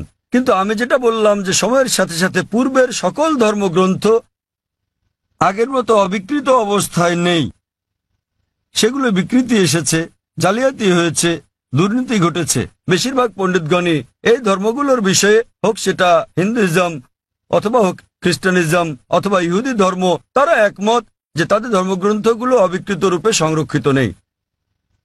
আর আপনি যদি আমার বক্তৃতা শুনে থাকেন, আমি শুরুতে যা বলেছিলাম, মহাভারত একটা গল্প যা অর্জুনের পিতামহ কর্তৃক বর্ণিত, এতে আছে ৮,০০০ শ্লোক।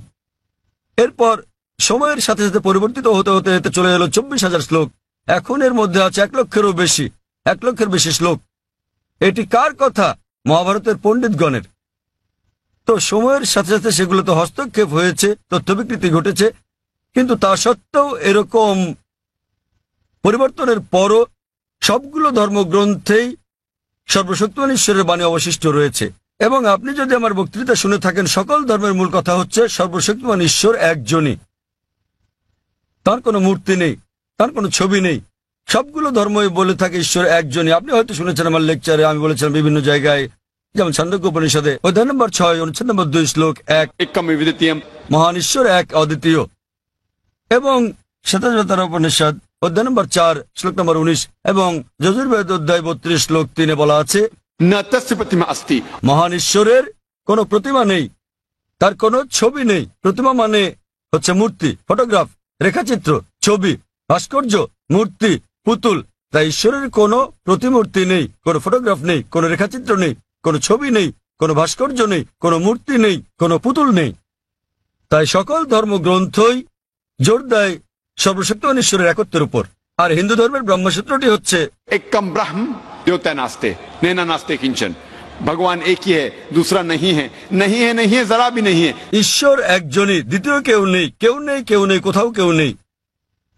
এবার আসি মূল প্রশ্নে, যা হলো একজন কট্টর ব্রাহ্মণ হয়েও আপনি ইসলামের শিক্ষা অনুসরণ করতে পারবেন কিনা।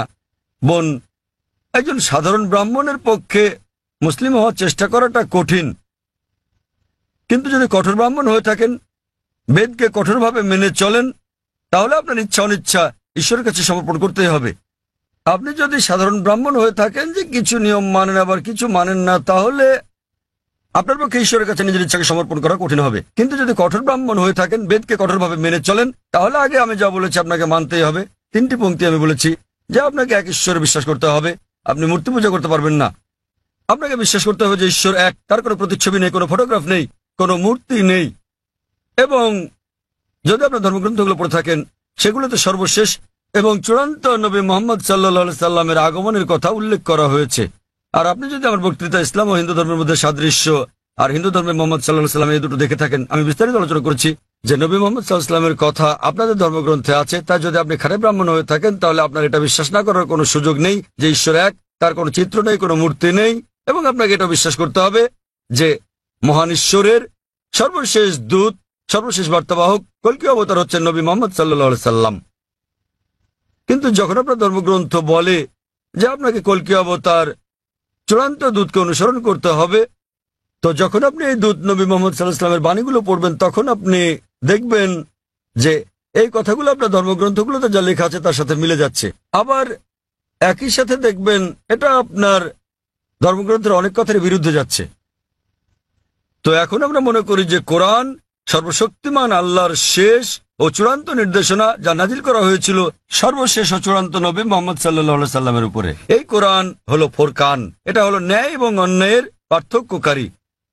তাই কোরআনের সাথে যা যা মিলে যায়, সেটা যদি বাইবেলে উল্লেখ থাকে অথবা থাকে বেদে অথবা মহাভারতে অথবা রামায়ণে, নিশ্চিতভাবে আপনি ধরে নিতে পারেন যে তা হয়েছে সর্বশক্তিমান ঈশ্বরের ইচ্ছা ও আদেশ অনুসারেই। যদি সেটা বিরুদ্ধে যায়, আপনাকে মানতে হবে যে এটা হচ্ছে সর্বশক্তিমান ঈশ্বরের ইচ্ছা ও আদেশের বিপরীত। তাই আপনি যদি একনিষ্ঠ ব্রাহ্মণ হন, ব্রাহ্মণিজম চর্চা করে থাকেন, আপনাকে এক ঈশ্বরে বিশ্বাস করতে হবে, মূর্তি পূজার বিরোধিতা করতে হবে, আর আপনি যদি আমার সেই বক্তৃতা ইসলাম ও হিন্দু ধর্মের সাদৃশ্য শুনে থাকেন, সেখানে যা বলা হয়েছে আপনি যদি কমপক্ষে সেগুলো অনুসরণ করেন, তাহলে অন্যগুলো বাদই দিলাম আমি, শুধু সেই জিনিসগুলো বাকি সবকিছু বাদ দেন, তাহলে আমি মনে করি ইনশাল্লাহ এগুলো আপনাকে জান্নাতে নেওয়ার জন্য যথেষ্ট হবে ইনশাল্লাহ। তাই আপনি যদি আমার বক্তৃতা ইসলাম ও হিন্দু ধর্মের মধ্যে সাদৃশ্য শুনে থাকেন, সর্বশক্তিমান ঈশ্বরের একত্ববাদ সম্বন্ধে, নবী মুহাম্মদ সাল্লাল্লাহু সাল্লাম সম্বন্ধে, কিভাবে তালাত আদায় করা যায়, মদ খাওয়া যাবে না, শুকরের মাংস খাওয়া যাবে না, যা কোরআনের সাথে সাথে আপনাদের ধর্মগ্রন্থ বলা আছে, আপনাদের বেদে শালীনতার বিষয়ে বলা আছে যে মহিলাদের নিজেদের আবৃত রাখা উচিত, যা কোরআনেও বলা আছে। তাই আমার সেই বক্তৃতায় যা যা আমি বলেছি, আরো অনেক বিষয় আছে, কিন্তু আপনি যদি শুধু এই বিষয়গুলো ভালোভাবে অনুসরণ করেন বোন, ইনশাল্লাহ এগুলো আপনাকে এই পরীক্ষায় পাশ করিয়ে দেওয়ার জন্য যথেষ্ট। আপনি চাইলে আরো অনেক কিছু অনুসরণ করতে পারেন, কিন্তু কমপক্ষে এই বিষয়গুলো, এই প্রধান বিষয়গুলো যা আমি উল্লেখ করেছি, কিন্তু আপনার ধর্মগ্রন্থে যা বিতর্কিত আপনার তা অনুসরণ করা উচিত নয়, কারণ আপনাদের পণ্ডিতগণই বলেন যে এটা সময়ের আবর্তনে পরিবর্তিত হয়ে গেছে। আমাদের বুঝতে হবে যে এই বিষয়গুলো হচ্ছে তথ্য বিকৃতি, হস্তক্ষেপিত, সত্যের অতিরঞ্জন। তাই মিলগুলো শুধু অনুসরণ করেন, ইনশাল্লাহ আপনি একজন ভালো ব্রাহ্মণ হতে পারবেন। আপনি নিজ ধর্মগ্রন্থের অনুশাসন মেনে চলেন, জাফর খান এবং কোরআনের সাথে মিলে যায়, এবং ইনশাল্লাহ একজন নিয়মনিষ্ঠ মুসলমানও হতে পারেন। তো আশা করি ইনশাল্লাহ যে সর্বশক্তিমান আল্লাহ আপনাকে হৃদায়ত দান করুন। বোন, আপনি কি বিশ্বাস করেন ইসলাম ও হিন্দু ধর্মের সাদৃশ্য নিয়ে আমি আলোচনায় যে কথাগুলো বলেছিলাম? হ্যাঁ স্যার, পুরোপুরি। বোন, আমার লেকচারের কথাগুলোর সঙ্গে আপনি একমত? জি স্যার। আপনি কি নিয়মগুলো মানতে রাজি আছেন? হ্যাঁ, রাজি আছি। তাহলে আপনি যেহেতু এগুলো মানতে রাজি আছেন, আমি যা বলেছি, সুতরাং আপনি প্রকৃতই নিজের ইচ্ছা অনিচ্ছাকে আল্লাহর কাছে সমর্পণ করলেন। আরবিতে আপনি বলতে পারেন মুসলমান, বাংলায় বলতে পারেন আল্লাহর কাছে নিজের ইচ্ছাকে সমর্পণকারী। তো যদি একমত হন যে ধর্মগ্রন্থগুলোতে বলা আছে এক ঈশ্বরের উপাসনা করতে হবে, তিনি ছাড়া আর উপাস্য নেই, মূর্তি পূজা করা অন্যায়, আপনি যদি সর্বশেষ ও চূড়ান্ত নবী কলকি অবতার মুহাম্মদ সাল্লাল্লাহু আলাইহি সাল্লাম এবং তার শিক্ষার উপর বিশ্বাস রাখেন, তাহলে আমার মতে আমি যদি আরবিতে বলি, আমাকে বলতে হবে যে আপনি ইসলাম ধর্ম পালন করছেন এবং আপনি একজন মুসলিম। বোন, আপনি কি একমত আছেন? জি স্যার, একমত। তাহলে আপনি কি জনসমক্ষে বলতে পারবেন যে আরবি নিয়মে আপনি একজন মুসলিম? বোন, আপনি কি আরবি নিয়মে ঘোষণা দিতে পারবেন এটা? যেহেতু আপনি মেনে নিয়েছেন একজন ঈশ্বর এবং নবী মুহাম্মদ সাল্লাল্লাহু আলাইহি সাল্লাম সর্বশেষ চূড়ান্ত নবী, তা আপনি কি ঘোষণা দিতে পারবেন যে আপনি একজন মুসলিম? আমি বলছি না যে আমি একজন মুসলিম, যদিও আপনি যা বলেছেন আমি তার সাথে একমত। এখন আপনি যদি মেনে নেন যে ঈশ্বর একজন এবং তার কোনো মূর্তি বা ছবি নেই এবং একমাত্র তারই উপাসনা করতে হবে, আর আপনি যদি মেনে নেন যে নবী মুহাম্মদ সাল্লাল্লাহু আলাইহি সাল্লাম আল্লাহ প্রেরিত দূত, এই দুটোই যথেষ্ট আপনাকে ইসলাম ধর্মের জগতে নিয়ে আসার জন্য, আপনি পাশ করেছেন। অন্যান্য বিষয়গুলো পরে আসবে। তো আপনি যদি মানেন ঈশ্বর এক, তার কোনো প্রতিচ্ছবি নেই, আপনি যদি মূর্তি পূজা করতে অস্বীকার করেন এবং আপনি মানেন যে নবী মুহাম্মদ সাল্লাল্লাহু আলাইহি সাল্লাম শেষ ও চূড়ান্ত নবী, তাহলে আপনি এই জগতে প্রবেশ করতে পারবেন ইনশাআল্লাহ, অথবা সঠিকভাবে বলতে গেলে এই জীবন দর্শনে। এবং ইনশাআল্লাহ এভাবে চর্চা চালিয়ে গেলে আপনি কি এই জীবনধারায় আসতে চান বোন? ঈশ্বর চাইলে। হ্যাঁ, এই তো ইনশাআল্লাহ, মাশাআল্লাহ। তো বোন, আমি আবারও আপনাকে জিজ্ঞেস করতে চাই আনুষ্ঠানিকভাবে, বোন, আপনি কি বিশ্বাস করেন যে এক ঈশ্বর? হ্যাঁ, করি। বিশ্বাস করেন যে সর্বশক্তিমান ঈশ্বর ছাড়া আর কারো উপাসনা করা উচিত নয়? হ্যাঁ। আপনি কি একমত যে মূর্তি পূজা ঠিক নয়? পুরোপুরি না হলেও কিছুটা একমত। না, দেখলেন তো, পুরোপুরি না কিছুটা, এটাই বলতে পারছেন না। আপনি এটা বলতে পারেন না যে কেকটা খেতে চাই, পেতে চাই। মূর্তি পূজা করা সঠিক নয়, নতুবা সঠিক। এর মানে ঈশ্বরের কাছে প্রার্থনার জন্য আপনার মূর্তি পূজার সাহায্য নিতে হবে না, কোনো মূর্তি পূজা করতে হবে না। আপনি কি মানেন যে ঈশ্বরের কোনো প্রতিরূপ নেই? হ্যাঁ। আচ্ছা, আপনি মানেন, এর মানে আপনি বলছেন ঈশ্বরের কোনো প্রতিমূর্তি নেই? হ্যাঁ। ঠিক আছে। আপনি কি মানেন যে নবী মুহাম্মদ সাল্লাল্লাহু আলাইহি সাল্লাম সর্বশেষ চূড়ান্ত নবী? আমি আসলে এইটুকু পর্যন্ত ভালো করে জানি না, কিন্তু অন্যগুলো আপনি যা বলেছেন আমি মানছি, কিন্তু আমি আসলেই জানি না। আপনি কি মানেন যে তিনি আল্লাহ প্রেরিত দূত? হ্যাঁ, মানি। আপনি মানেন তিনি আল্লাহর দূত? হ্যাঁ। চমৎকার, চর্চাটাই আসল। একজন নির্ভেজাল মুসলিম হওয়া সহজ কথা নয়, আমরাও চেষ্টা করছি। তো বোন, আমি যদি বলি আপনি কি আমার সাথে কালিমায়ে শাহাদা পাঠ করবেন? আপনি কি শাহাদাত পাঠ করবেন, যা আসলে আরবিতে একটা ঘোষণা, ওই একই কথা যা আমি বলেছি যে আল্লাহ ছাড়া কোনো প্রভু নেই আর নবী মুহাম্মদ সাল্লাল্লাহু আলাইহি সাল্লাম তার দূত। আরবিতে এটা বলতে চান? হ্যাঁ স্যার, বেশ, অবশ্যই। আমি আরবিতে বলবো, আপনি আমার সাথে সাথে বলবেন, আর পরে এটার অনুবাদও বলবো। ঠিক আছে। আশহাদু আশহাদু আল্লাহ আল্লাহ ইলাহা ইলাহা ইল্লাল্লাহ ইল্লাল্লাহ ওয়া আশহাদু ওয়া আশহাদু আন্না আন্না মুহাম্মাদান মুহাম্মাদান আবদুহু আবদুহু ওয়া রাসূলুহু। ওয়া রাসূলুহু। আমি সাক্ষ্য দিচ্ছি আমি সাক্ষ্য দিচ্ছি যে যে কোনো উপাস্য নেই কোনো উপাস্য নেই আল্লাহ ছাড়া, আল্লাহ ছাড়া, আর আমি সাক্ষ্য দিচ্ছি আর আমি সাক্ষ্য দিচ্ছি যে নবী মোহাম্মদ সাল্লাল্লাহু আলাইহি যে সাল্লাম নবী মোহাম্মদ সাল্লাল্লাহু আলাইহি হলেন সাল্লাম হলেন আল্লাহর আল্লাহর বান্দা এবং রাসূল। বান্দা এবং রাসূল। মাশাআল্লাহ বোন, ধন্যবাদ। এখন আপনি একজন মুসলিম এবং আমি প্রার্থনা করছি যেন আল্লাহ সুবহানাহু ওয়া তাআলা আপনাকে পথ প্রদর্শন করেন। আর আমি চাই যে ইনশাআল্লাহ সকল ভাই বোনেরা যখনই কেউ ইসলাম গ্রহণ করবেন আপনারা তাকে জ্ঞানের দিক থেকে সাহায্য করবেন, এভাবেই আপনারা সমাজসেবা করতে পারেন। বোন, আপনার কাছে একটা অনুরোধ আমার যে ইনশাআল্লাহ আপনি কোরআন অনুবাদ সহ পড়বেন, এমনকি যদি আগেও পড়ে থাকেন তবুও, এবং নির্দেশনাগুলো মেনে চলবেন, এবং ইনশাআল্লাহ আপনি তখন আল্লাহর কাছে নিজের ইচ্ছা সমর্পণকারী একজন নিষ্ঠাবান মানুষ হতে পারবেন। আর আমাদের জন্য দোয়া করবেন বোন। কোনো অমুসলিম ভাই আছেন? হ্যাঁ, ঠিক আছে। আমার নাম বালা। এমনিতে আমি একজন সাধারণ ইঞ্জিনিয়ার। আমি নিজেও এটা দৃঢ়ভাবে বিশ্বাস করি যে সমগ্র সৃষ্টি জগতের জন্য একজনই স্রষ্টা থাকা উচিত। কিন্তু আমার প্রশ্নটা হচ্ছে, সৃষ্টি নিজেই, ধরুন যে এই পৃথিবী স্রষ্টা নন, কি নিজে নিজেকে ধ্বংস করতে পারে? স্রষ্টা কি জগতের ধ্বংস সম্বন্ধে কিছু বলেছেন? ভাই একটা প্রশ্ন করলেন যে তিনি একমত স্রষ্টা একজনই এবং এই বিশ্বব্রহ্মাণ্ড সবকিছু তিনি সৃষ্টি করেছেন। এই স্রষ্টা কি নিজে পৃথিবী ধ্বংস করতে পারেন? এর কোন উল্লেখ আছে কি না? আপনি যদি কোরআন পড়েন, যা সৃষ্টিকর্তা আল্লাহ সুবহানাহু ওয়া তাআলার সর্বশেষ চূড়ান্ত বার্তা, এটা বলা আছে যে তিনি এই ব্রহ্মাণ্ড তৈরি করেছেন এবং তিনি একদিন এটা ধ্বংস করে দেবেন, এটা বলা আছে। এবং যখন এটা ধ্বংস করবেন তিনি নতুন আরেকটা সৃষ্টি করবেন। সুতরাং এই জগৎ একটা নির্দিষ্ট সময়ের জন্যই, কিন্তু সর্বশক্তিমান আল্লাহ এই জগৎ ধ্বংস করে দেবেন, যাকে আমরা কিয়ামত বলি, পৃথিবীর অন্তিম পরিণতি। এবং আজকাল বিজ্ঞানীরা বলছেন যে ব্রহ্মাণ্ড একসময় ধ্বংস হয়ে যাবে। অনেক ধরনের তত্ত্ব বিজ্ঞানীরা দিয়ে থাকেন, যেমন ব্ল্যাক হোল বা এই ধরনের বিষয়, কিন্তু অনেকগুলো তত্ত্ব আবার কোরআনের বক্তব্যের সাথে মিলে যায়। যেমন ধরেন, কোরআন বলে যে সূর্য এবং চন্দ্র একসাথে মিলে যাবে, কোরআন বলে যে সমুদ্র ফুলে উঠবে, কোরআন বলে যে নক্ষত্রগুলো ঝরে পড়বে, কোরআন বলে যে সমগ্র সৃষ্টি জগৎ ধ্বংসের মুখে এসে দাঁড়াবে। এবং এই বিষয়ে যা বলা আছে তার অনেকগুলো বিজ্ঞানীদের দেওয়া তত্ত্বের সাথে মিলে যায়। তত্ত্ব কেন? কারণ এগুলো হচ্ছে অনুমান। যেহেতু কোরআন হলো সর্বশেষ এবং চূড়ান্ত কিতাব, আমরা বলছি যে যেভাবে আমাদের সৃষ্টিকর্তা কোরআনে বলেছেন সেভাবে এটা ঘটবে। এই বিশ্ব ব্রহ্মাণ্ড সেভাবেই ধ্বংস হবে। এটা ধ্বংস হওয়ার পর সবকিছু পুনরুত্থিত হবে, আল্লাহ একটা নতুন জগৎ তৈরি করবেন। এবং এটা নির্ভর করবে আমরা পরীক্ষায় কেমন করি তার উপর। আল্লাহ বলেছেন সূরা মুলক অধ্যায় নম্বর 67 আয়াত নম্বর 2, আল্লাযী খালাকাল মাউতা ওয়াল হায়াতা। আল্লাহ সৃষ্টি করেছেন জীবন এবং মৃত্যু, তোমাদের মধ্যে সৎকর্মে কে উত্তম দেখার জন্য। তো ভাই, এটার উল্লেখ ধর্মগ্রন্থে আছে। তো আপনি কি এই স্রষ্টাতে বিশ্বাস করেন? আপনি কি মানেন যে স্রষ্টা একজনই? আমি বিশ্বাস করি না যে, ধরুন আমাদের এই মানব জাতি, কি বিশ্বাস করেন না? মানব জাতির পক্ষে সৃষ্টি মানে সৃষ্টি, অর্থাৎ দুঃখিত, আপনি বলছেন যে মানবজাতি কি এই পৃথিবীকে ধ্বংস করতে পারে। তো ভাই বলছেন যে মানবজাতি এই পৃথিবীকে ধ্বংস করতে পারে। হ্যাঁ, তারা আসলে সেটাই। সেটা কি আমি বলতে চাইছি। আপনি মনে করেন মানবজাতি এই সৃষ্টিকে ধ্বংস করতে পারে? হ্যাঁ। ভাই বলছেন যে তিনি মনে করেন মানবজাতি পারে এই সৃষ্টিকে ধ্বংস করতে। তারা চেষ্টা করতে পারে কিন্তু সফলতা পাবে না। তারা চেষ্টা করতে পারে কিন্তু তারা সফল হতে পারবে না। তারা সফল হতে পারে শুধুমাত্র আল্লাহ সুবহানাহু ওয়া তাআলা চাইলেই। এমনিতে আমরা যেটা বুঝি যে বিজ্ঞানীরা বলে থাকেন সৃষ্টি হচ্ছে দুই প্রকারের। একটা হলো একটা কিছু থেকে অন্য আরেকটা কিছু তৈরি করা, যা আমরা মানুষেরা করে থাকি। যেমন একটা গাছ, সেটা আমরা কাটি, কেটে কাঠ বের করি, তারপর চেয়ার টেবিল বানাই।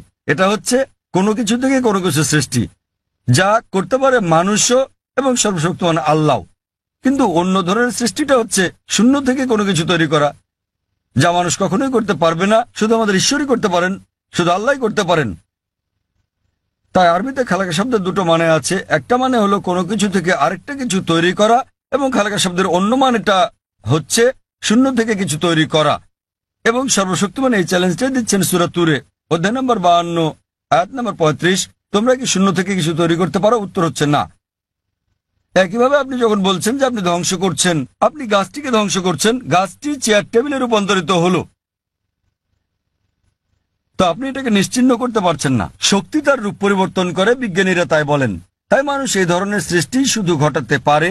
আমরা ইট বানাতে পারি, বাড়ি বানাতে পারি, আবার সেটা ধ্বংস করতে পারি, কিন্তু অন্য কিছু তো রূপ নেবে। শুধু আল্লাহ সুবহানাহু ওয়া তাআলাই শূন্য অবস্থা থেকে অন্য কিছু তৈরি করতে পারেন এবং তিনি সম্পূর্ণভাবে নিশ্চিহ্ন করতে পারেন, যে আমরা পারি না। আপনি চেষ্টা করতে পারেন, বলতে পারেন পারমাণবিক অস্ত্র দিয়ে ধ্বংস করতে পারি, আপনি সম্পূর্ণ ধ্বংস করতে পারবেন না, এটা একেবারে অসম্ভব। এটা শুধুমাত্র আমাদের স্রষ্টা সর্বশক্তিমান আল্লাহ করতে পারেন, আমরা পারি না। এ কারণে পবিত্র কোরআন বলে যে স্রষ্টা এই জগৎ তৈরি করেছেন এবং তিনি এটি ধ্বংস করে আরেকটি নতুন জগৎ তৈরি করবেন। আশা করি উত্তরটা পেয়েছেন। এবারের প্রশ্ন বোনদের দিক থেকে, ওখানে কোনো অমুসলিম বোন আছেন? আসসালামু আলাইকুম। এই প্রশ্নটা আসলে একজন অমুসলিম ভাইয়ের পক্ষ থেকে এসেছে। তার নাম স্বামীনাথন। তিনি তথ্য প্রযুক্তির ওপর ব্যাচেলর ডিগ্রি করেছেন। তার প্রশ্নটি হলো, ইসলাম কেন সমালোচনার ব্যাপারে এতটা স্পর্শকাতর, আর কেন সালমান রুশদি বা ইউরোপীয় কার্টুনিস্টকে মৃত্যু পরোয়ানা দেয়া হয়? সহজ ভাষায় বলতে গেলে ফতোয়া। আর একটু ভালোভাবে কি প্রতিক্রিয়া দেখানো সম্ভব নয়? বোন একটা ভালো প্রশ্ন করেছেন একজন অমুসলিম ভাইয়ের পক্ষ থেকে, যে কেন মুসলমানরা সমালোচনার প্রতি এত স্পর্শকাতর। তিনি সালমান রুশদির প্রসঙ্গ এনেছেন। সমালোচনার ব্যাপারে কেন এত সংবেদনশীল? বোন, প্রতিটি মানুষই সংবেদনশীল। আপনি আমাকে একজন মানুষ দেখান যে সংবেদনশীল নয়, কিন্তু তাদের সংবেদনশীলতা বদলাতে থাকে। সংবেদনশীলতা পরিবর্তিত হয়। কিছু নির্দিষ্ট ব্যাপারে আমরা সংবেদনশীল, কিছু ব্যাপারে তা নই। তাই প্রতিটি মানুষের ক্ষেত্রে এটা পরিবর্তিত হয়। যখন মুসলমানদের ব্যাপারে বলতে হয়, আমরা মুসলমান, আমরা আমাদের পালনকর্তা আল্লাহ সুবহানাহু ওয়া তাআলাকে ভালোবাসি এবং আল্লাহ রাসূলকে ভালোবাসি, এবং নবী মুহাম্মদ সাল্লাল্লাহু আলাইহি সাল্লাম বলেছেন যে কোনো মুসলমানই প্রকৃত মুসলমান নয় যতক্ষণ পর্যন্ত সে আল্লাহ এবং তার রাসূলকে নিজের চেয়েও বেশি না ভালোবাসে, আল্লাহ এবং তার রাসূলকে নিজের চেয়েও বেশি ভালো না বাসে। এখন আমরা যদি দেখি যে কিছু মানুষ তাদের সন্তানদের সবচেয়ে বেশি ভালোবাসে। একটা গবেষণায় দেখা গেছে যে বানরেরা তাদের সন্তানদের খুব ভালোবাসে। তো একটা বানরকে একটা কুয়ার মধ্যে রাখা হলো তার বাচ্চার সাথে, তারপর পানি ঢালা হলো, কুয়ার ভেতর পানি বাড়তে লাগলো। তখন বানরটা তার বাচ্চাটাকে কোলে তুলে নিল। পানি বাড়তে থাকলে সে তার বাচ্চাটাকে বাঁচাতে চেষ্টা করছিল। যখন সে আর বাঁচাতে পারলো না, সে নিজে বাচ্চা ফেলে লাফ দিয়ে বেরিয়ে এলো। তাহলে তারা তাদের বাচ্চাকে অনেক বেশি ভালোবাসে, কিন্তু নিজের জীবনের চেয়ে বেশি নয়। এ কারণে বাচ্চাটাকে নিয়ে আসতে না পেরে সে নিজে লাফ দিয়ে বেরিয়ে চলে এলো। এটা একটা পরীক্ষা মাত্র। একইভাবে মানুষও তার বাচ্চাকে ভালোবাসে, নিজেকে ভালোবাসে, ঠিক আছে, কিন্তু যখন মুসলমানদের প্রসঙ্গ আসে, আমরা আল্লাহ এবং তার রাসূলকে নিজের চেয়ে বেশি ভালোবাসি। উদাহরণস্বরূপ, আপনি যদি আমাকে অপমান করেন, আমি এটা পছন্দ করব না, কিন্তু কিছু মনেও করব না। আমি পছন্দ করব না, কিছু মনেও করব না, ঠিক আছে, সমস্যা নেই। কিন্তু আপনি যদি আল্লাহ এবং তার রাসূলকে অবমাননা করেন, আমি বেশি কষ্ট পাবো। এটা সংবেদনশীলতা নয়, এটার কারণ হচ্ছে তারা আমার খুব কাছের। সুতরাং মুসলমানদের কাছে আল্লাহ এবং তার রাসূল খুবই ঘনিষ্ঠ, এমনকি আমাদের সন্তানদের চেয়েও ঘনিষ্ঠ, স্ত্রীর চেয়েও ঘনিষ্ঠ, স্বামীর চেয়েও ঘনিষ্ঠ, নিজের জীবনের চেয়েও ঘনিষ্ঠ। তো এ কারণে আমি বলবো যে আপনি একটু অন্যভাবে প্রশ্নটা করতে পারতেন, যে কেন মুসলমানরা আল্লাহ এবং তার রাসূলকে এত বেশি ভালোবাসে। আপনি আমাকে একজন মানুষ দেখান, আপনি যদি তাকে অপমান করেন, ঠিক আছে, কিন্তু তার মাকে অপমান করলে সে রেগে যাবে। যদি কারো মাকে নিয়ে বাজে কথা বলেন, সে অবশ্যই রেগে যাবে। তো আমরা আমাদের আল্লাহ এবং রাসূলকে আমাদের মায়ের চেয়ে বেশি ভালোবাসি। এই ব্যাপারগুলোর উপর ভিত্তি করে মুসলমানেরা বোঝাতে চান যে যখন সালমান রুশদি ব্র্যাকেটে একজন তথাকথিত মুসলিম পরিবারে জন্ম, যখন তিনি বই লেখেন, মিথ্যে সমালোচনা করেন শুধু কিছু, বুঝতে পারছেন, কিছু টাকার জন্য, সে কারণে তখন মুসলমানরা তার তীব্র প্রতিবাদ করে। আপনি বলছেন প্রতিবাদ করার আর কোনো ভালো উপায় ছিল কিনা? আমিও মনে করি মুসলমানদের প্রতিবাদের সবগুলো উপায় সঠিক ছিল না। অনেক সময় জানমালের ক্ষতি হয়েছে, যা আমিও সমর্থন করি না, কিন্তু তারা সংবেদনশীল, যেহেতু এটার সাথে আমাদের পালনকর্তা আল্লাহ সুবহানাহু ওয়া তাআলা এবং তার দূত জড়িত। কিন্তু আমাদের খারাপ লাগা উচিত, কিন্তু তাদের কেউ কেউ অতি প্রতিক্রিয়াশীল, কেউ কেউ আবার প্রতিবাদ করেছেন সহিংস উপায়ে, যেটা করা উচিত নয়। কেউ কেউ শান্তিপূর্ণ করা ঠিক আছে, প্রতিবাদ করা উত্তম। আর আপনি হয়তো আমার একটা আলোচনা ধর্মীয় মৌলবাদ কি মত প্রকাশের অধিকারের জন্য বাধাস্বরূপ শুনে থাকবেন। আমি বিস্তারিত বলেছি সালমান রুশদি কি করেছেন আর তিনি কিভাবে বইটি লিখেছেন, এবং সর্বপ্রথম দেশ স্যাটানিক ভার্সেস যে নিষিদ্ধ করেছিল, কোন দেশ? ইন্ডিয়া। শ্রী রাজীব গান্ধী সে সময় প্রধানমন্ত্রী, তিনি তখন সেই বইটি স্যাটানিক ভার্সেস নিষিদ্ধ করেছিলেন ভারতে, যা বইটি নিষিদ্ধকারী প্রথম দেশ। এবং আমি এটাকে স্বাগত জানাই, কিন্তু নিজের অজ্ঞতাবশত তিনি জানতেন না যে সেই একই বই স্যাটানিক ভার্সেসে নবী মোহাম্মদ সাল্লাল্লাহু সাল্লাম এবং আল্লাহ তাআলা সম্পর্কে বাজে মন্তব্য করা ছাড়াও তিনি বাজে মন্তব্য করেছিলেন সীতা এবং শ্রীরাম সম্পর্কেও, শ্রীরামকে নিয়েও, যা মানুষজন বইটি পড়লে হয়তো নাও বুঝতে পারে। আর ভেবে দেখেন, আমি ইংরেজ সরকারের কাছে প্রশ্নটা করছি।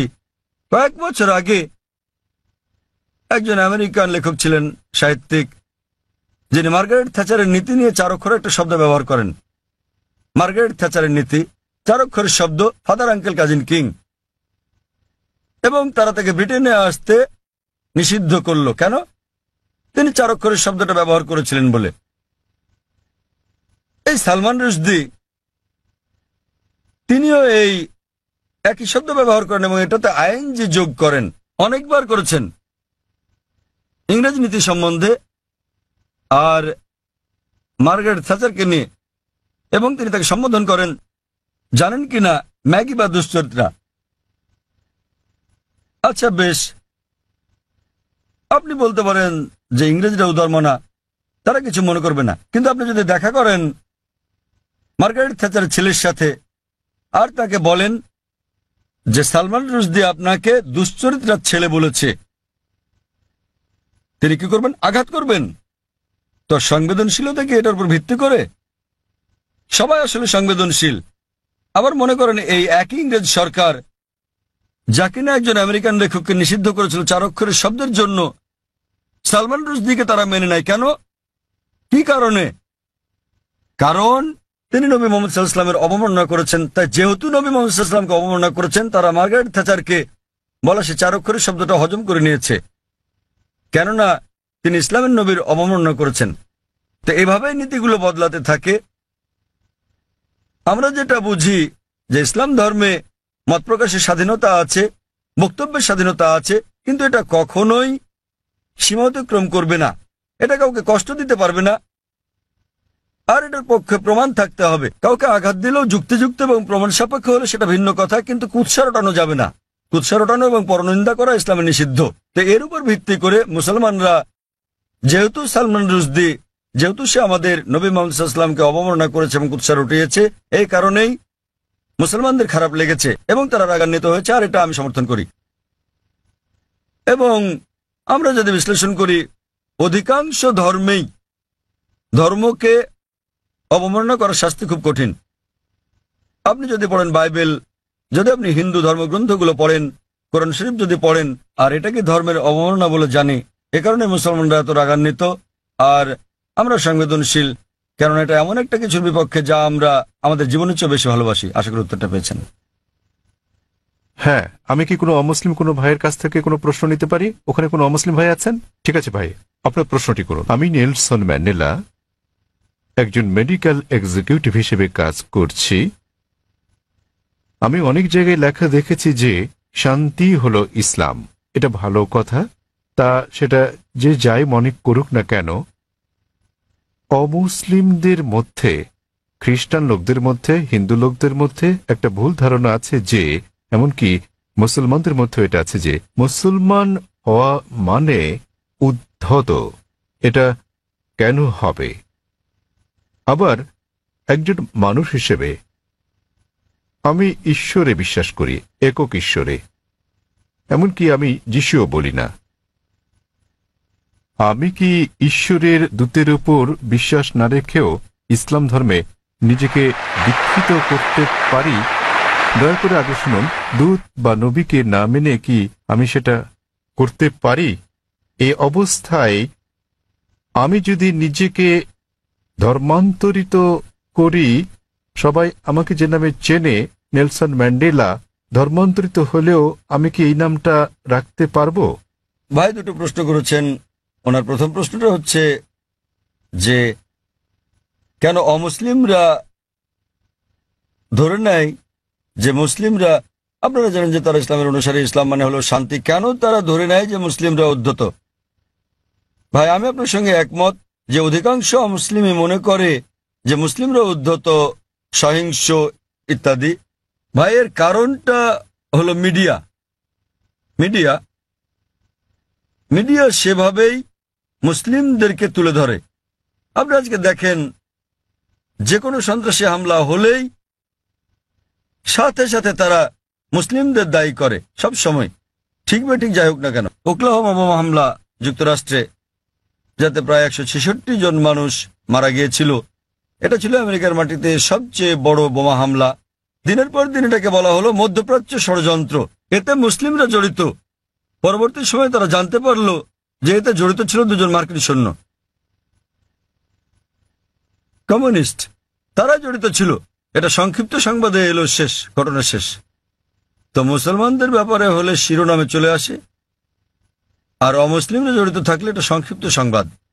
যেমন ভারতীয় সংবাদপত্রে আপনি দেখবেন যে একজন 50 বছর বয়স্ক আরব, 50 বছরের বয়সের আরব মুসলিম 19 বছরের এক মেয়েকে বিয়ে করছে।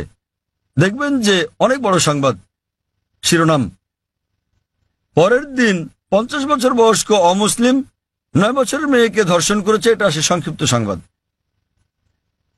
তো মিডিয়া প্রথম পাতায় তুলে ধরে একজন 50 বছরের মুসলমান 19 বছরের মেয়েকে বিয়ে করছে, আর 50 বছর বয়স্ক অমুসলিম 9 বছরের মেয়েকে ধর্ষণ করছে, ছোট করে আসে। তো এই হচ্ছে আমাদের মিডিয়া। তাই আমি লেকচার দিয়েছি মিডিয়া এবং ইসলাম, যুদ্ধ না শান্তি বিষয়ে।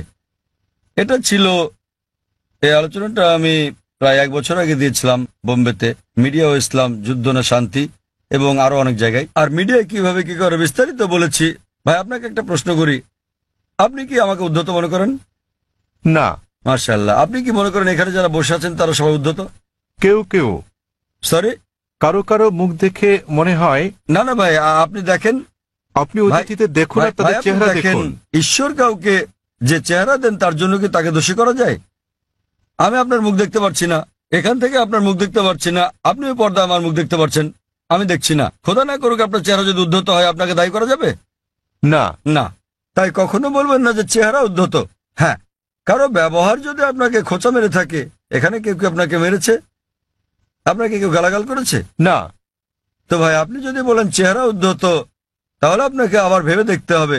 দেখুন, চেহারা হলো ঈশ্বর প্রদত্ত, তাই কাকে দায়ী করবেন, ঈশ্বরকে না মানুষকে? অথবা নিজেকে দায়ী করতে পারেন যে আপনি মনে করেছেন সে উদ্ধত। আরেকটা ব্যাপার দেখেন ভাই, মনোবিজ্ঞান আছে। মনোবিজ্ঞানে বলা হয় যে, দেখেন আমি একজন মেডিকেল ডাক্তার, মনোবিজ্ঞানে বলা হয়, ধরেন আপনি ভাবছেন যে মিস্টার এ আপনার শত্রু, আপনার মনে হচ্ছে মিস্টার এ আপনার শত্রু, ঠিক আছে? কিন্তু তিনি একজন সাধারণ মানুষ, গড়পড়তা মানুষ। যখনই মিস্টার এ কে দেখছেন, তাকে শত্রু ভাবছেন আপনি, এবং আপনি রেগে যাচ্ছেন, তার দিকে এভাবে তাকাচ্ছেন। তিনি একজন স্বাভাবিক মানুষ, যেহেতু আপনি সেভাবে তাকাচ্ছেন, তিনিও রেগে যাচ্ছেন। তো যখনই তিনি রাগছেন, হ্যাঁ বলেছিলাম না, দেখলেন আমার দিকে কিভাবে তাকাচ্ছে? প্রথমে তো আপনি তাকিয়েছেন, তিনি একজন সাধারণ মানুষ, যেহেতু আপনি মনে মনে ভেবে নিয়েছেন যে মিস্টার এ আপনার শত্রু, তিনি যখনই আসেন আপনি শত্রুর মতো আচরণ করছেন তার সাথে। তিনি স্বাভাবিক, কিন্তু আপনি তাকে দেখছেন, তার চলাফেরা দেখছেন, রেগে তাকাচ্ছেন। তিনি ভাবছেন এই লোকটা আমার দিকে রেগে তাকাচ্ছে, তাই তিনিও রেগে যাচ্ছেন। তখন আপনি বলছেন, দেখেন আমার দিকে কিভাবে তাকাচ্ছে, কিন্তু শুরু করেছে কি আপনি? তো এই মনস্তাত্ত্বিক মিডিয়া মানুষের মনের মধ্যে মাকড়সার জাল তৈরি করে দিয়েছে। মিডিয়ার ফাঁদ হচ্ছে মুসলমানরা উদ্ধত, সন্ত্রাসী, সহিংস, আপনাকে মেরে ফেলবে। তো আপনি খুব সাবধান হয়ে গেলেন, মানুষের মুখের দিকে তাকাচ্ছেন, হয়তো কেউ সন্ত্রাসীর মতো দেখতে। কারণ যখনই তারা বলছে সন্ত্রাসী, মাথায় টুপি পরিয়ে দিচ্ছে। তো যখনই মাথায় টুপি পরা কাউকে দেখছেন, আপনি ভাবছেন সন্ত্রাসী। তো আসলে এটা হলো মিডিয়া যেভাবে বিষয়টাকে দেখাচ্ছে। তাই টুপির সাথে আমি স্যুট পরি, পশ্চিমা পোশাক এবং ইসলামী পোশাক, আর পাজামাও আমার গোড়ালির উপরে, তো আমি এটা মিশ্রণ করি। মিশ্রণ হলো পশ্চিমা সংস্কৃতির, হালাল কিছু আমি নিতে পারি, কিন্তু আমি মাথায় টুপি পরি। তো আসলে এটা হলো মিডিয়া। কিন্তু এমনিতে হ্যাঁ, সমাজে কিছু বিপদগামী লোক থাকতে পারে। আমি বলছি না যে নিজেদের মুসলমান দাবি করা সকল মুসলমানই ভালো লোক, সকল ধার্মিক মুসলমান ভালো, কিন্তু মুসলমান নামধারী সবাই ধার্মিক মুসলমান নাও হতে পারে। ভাই আপনি বলেন তো, ভারতের সবচেয়ে বেশি ভারতীয়কে কারা হত্যা করেছে? কারা? আপনি কি জানেন? না। কাশ্মীর। কাশ্মীর জানেন তো? কাশ্মীর, হ্যাঁ। হ্যাঁ, আপনি কোথায় শুনেছেন? মিডিয়ায়। একদম ঠিক, কাশ্মীর। কিছু হলে কাশ্মীরি মুসলমান জিহাদি, ঠিক তো? ভাই আপনি কি জানেন ভারতের সবচেয়ে বেশি লোকদের কারা হত্যা করেছে? হয়তো কাশ্মীরিরা, তাই তো? না, আপনার কি মনে হয়, আপনি কি মনে করেন হয়তো তারাই? হয়তো। হয়তো, ঠিক আছে, এটা একদম অবাস্তব কথা। আপনি কি জানেন আসামে কতজন লোককে হত্যা করা হচ্ছে? উলফা, উলফার নাম শুনেছেন হয়তো? হয়তো সংক্ষিপ্ত সংবাদে, তাই তো? সংক্ষিপ্ত শিরোনামে নয়। উলফা হচ্ছে একটা হিন্দু সন্ত্রাসী সংগঠন। তাদের প্রধান উদ্দেশ্য হলো মুসলিমদের হত্যা করা। তারা কাশ্মীরি বিদ্রোহীদের চেয়েও বেশি হামলা করে থাকে, কিন্তু সংবাদে খুব কমই তাদের শোনা যায়। আপনি কি মাওবাদীদের জানেন? মাওবাদীরা তারা ভারতের ৬৬টি জেলার মধ্যে থেকে পুলিশের ভাষ্যমতে ১৫০টিরও বেশি জেলা দখল করে আছে। তাদের কাছে ভারতীয় সেনাবাহিনীর চেয়ে আধুনিক অস্ত্র আর গোলাবারুদ বেশি আছে। তাদের কাছে রকেট লঞ্চারও আছে। আপনি কি জানেন আধা কিলোমিটার দূর থেকেও তারা পুলিশ ফাঁড়ি ধ্বংস করে দেয়? এগুলো সংবাদে ছোট করে আসে। হ্যাঁ স্যার। তারা ভারতের জন্য কাশ্মীরিদের চেয়েও বড় বিপদ। কাশ্মীরিরা শুধু কাশ্মীরেই গোলাগুলি করে। সেটা ঠিক না বেঠিক পরে আলোচনা করব। তাদের এই যুদ্ধ ন্যায় কি অন্যায় পরে আলোচনা করতে পারবো, ঠিক না বেঠিক। কিন্তু তারা স্থানীয় আর মাওবাদীরা পুরো দেশ কব্জা করছে, এবং সরকার মাওবাদীদের চেয়ে কাশ্মীরিদের নিয়ন্ত্রণ করতে বেশি টাকা খরচ করছে। আমাদের বুঝতে হবে যে এই হচ্ছে মিডিয়া। এটা মূলত মিডিয়াই। সব সমাজে খারাপ জিনিস আছে। মিডিয়া সমাজে দুষ্টু লোকদের খুঁজে বের করে এবং তুলে ধরে এভাবে যে মুসলিম মাত্র এরকম। আমি নিশ্চিত কিছু কিছু লোক মুসলমান হওয়া সত্ত্বেও অপরাধী, যারা হয়তো নিষ্পাপ লোকদের হত্যা করে থাকে। তারা কোরআনের বিরোধী। কিন্তু আরো বেশি অমুসলিম রয়েছে যারা আরো বড় অপরাধী, যারা আরো বেশি ভারতীয়কে হত্যা করছে, কিন্তু মিডিয়া তাদের তুলে ধরছে না। তো আপনার প্রথম প্রশ্নের উত্তরে বলা যায় যে এর জন্য মিডিয়ায় দায়ী। আর তা না হলে আপনি এখানে দাঁড়িয়ে থাকতেন না, ঠিক তো? চিন্তা করেন, আপনি হাজার হাজার লোকের সামনে দাঁড়িয়ে আমাকে প্রশ্ন করছেন। আমি এটা হ্যাঁ, সেটাই প্রশ্ন করা। যদি আপনি নিশ্চিত হতেন তাহলে আমাকে প্রশ্ন করতেন না, তাই তো? তো এটাই হচ্ছে প্রমাণ যে যদিও আপনি মিডিয়ার কথা শোনেন, কিন্তু তাদেরকে পুরোপুরি বিশ্বাস করেন না। তাই আমরা আপনার মতো লোকদের সম্মান করি। নেলসন ম্যান্ডেলা, আর এটা আমাকে দক্ষিণ আফ্রিকার সেই মহান নেতার কথা মনে করিয়ে দেয়, নেলসন ম্যান্ডেলা। এবার আপনার দ্বিতীয় প্রশ্নে আসি। আপনি বলেছেন যে আপনি একজন খ্রিস্টান এবং যীশু খ্রিস্টের উপর বিশ্বাস স্থাপন করেন। আপনি জানতে চেয়েছেন আমি কি ইসলাম গ্রহণ করতে পারি, মুসলমান হতে পারি? রাসূলকে বিশ্বাস না করে আপনি বোঝাতে চেয়েছেন নবী মোহাম্মদকে বিশ্বাস না করার কথা, ঠিক? হ্যাঁ। দূত বলতে তো যীশু খ্রিস্টকেও একজন দূত বলা যায়। কারণ হ্যাঁ, কারণ আমার জন্ম এবং বেড়ে ওঠা খ্রিস্টান পরিবারে, হ্যাঁ, ঠিক। খ্রিস্টান নিয়ম নীতিতে আমি এখনো পর্যন্ত শুধু যীশু খ্রিস্ট সম্বন্ধে জানি, মোহাম্মদ সম্বন্ধে জানি না। ঠিক আছে, সেই জন্য আমি বলছিলাম এ কারণে না যে আপনি নবী মোহাম্মদের বিপক্ষে। না, মোটেও তার হ্যাঁ, বিপক্ষে নয়। ভাই, একটা সুন্দর প্রশ্ন করেছেন। এই পরিস্থিতিতে আমি ইসলাম গ্রহণ করলে মানুষ কিভাবে আমাকে দেখবে? ঠিক ঠিক ভাই, একটা সুন্দর প্রশ্ন। আর আমাকে কি নামও পরিবর্তন করতে হবে? কারণ আমার ড্রাইভিং লাইসেন্স, পাসপোর্ট, সরকারি সম্পত্তি সব আপনার এই নামে করা আছে। নামটা পরিবর্তন করতে হবে কিনা? ভাই, একটা ভালো প্রশ্ন করেছেন যে খ্রিস্টান পরিবারের জন্মের কারণে তিনি আগের নবীদের সম্বন্ধে জানেন, তিনি যীশু খ্রিস্টের সম্পর্কেও জানেন, ইসলাম ধর্ম সম্পর্কে পড়েছেন, তিনি ইসলামের দর্শনে একমত, ইসলাম গ্রহণও করতে চান, কিন্তু নবী মোহাম্মদ সাল্লাল্লাহু আলাইহি ওয়াসাল্লাম সম্পর্কে তেমন কিছু জানেন না, ঠিক আছে? হ্যাঁ। এই কারণে তিনি নবী মোহাম্মদ সাল্লাল্লাহু আলাইহি ওয়াসাল্লামের উপর বিশ্বাস না এনে ইসলাম গ্রহণ করতে পারবেন কিনা, এই তার প্রশ্ন। আর তাকে তো নাম পাল্টাতে হবে কিনা?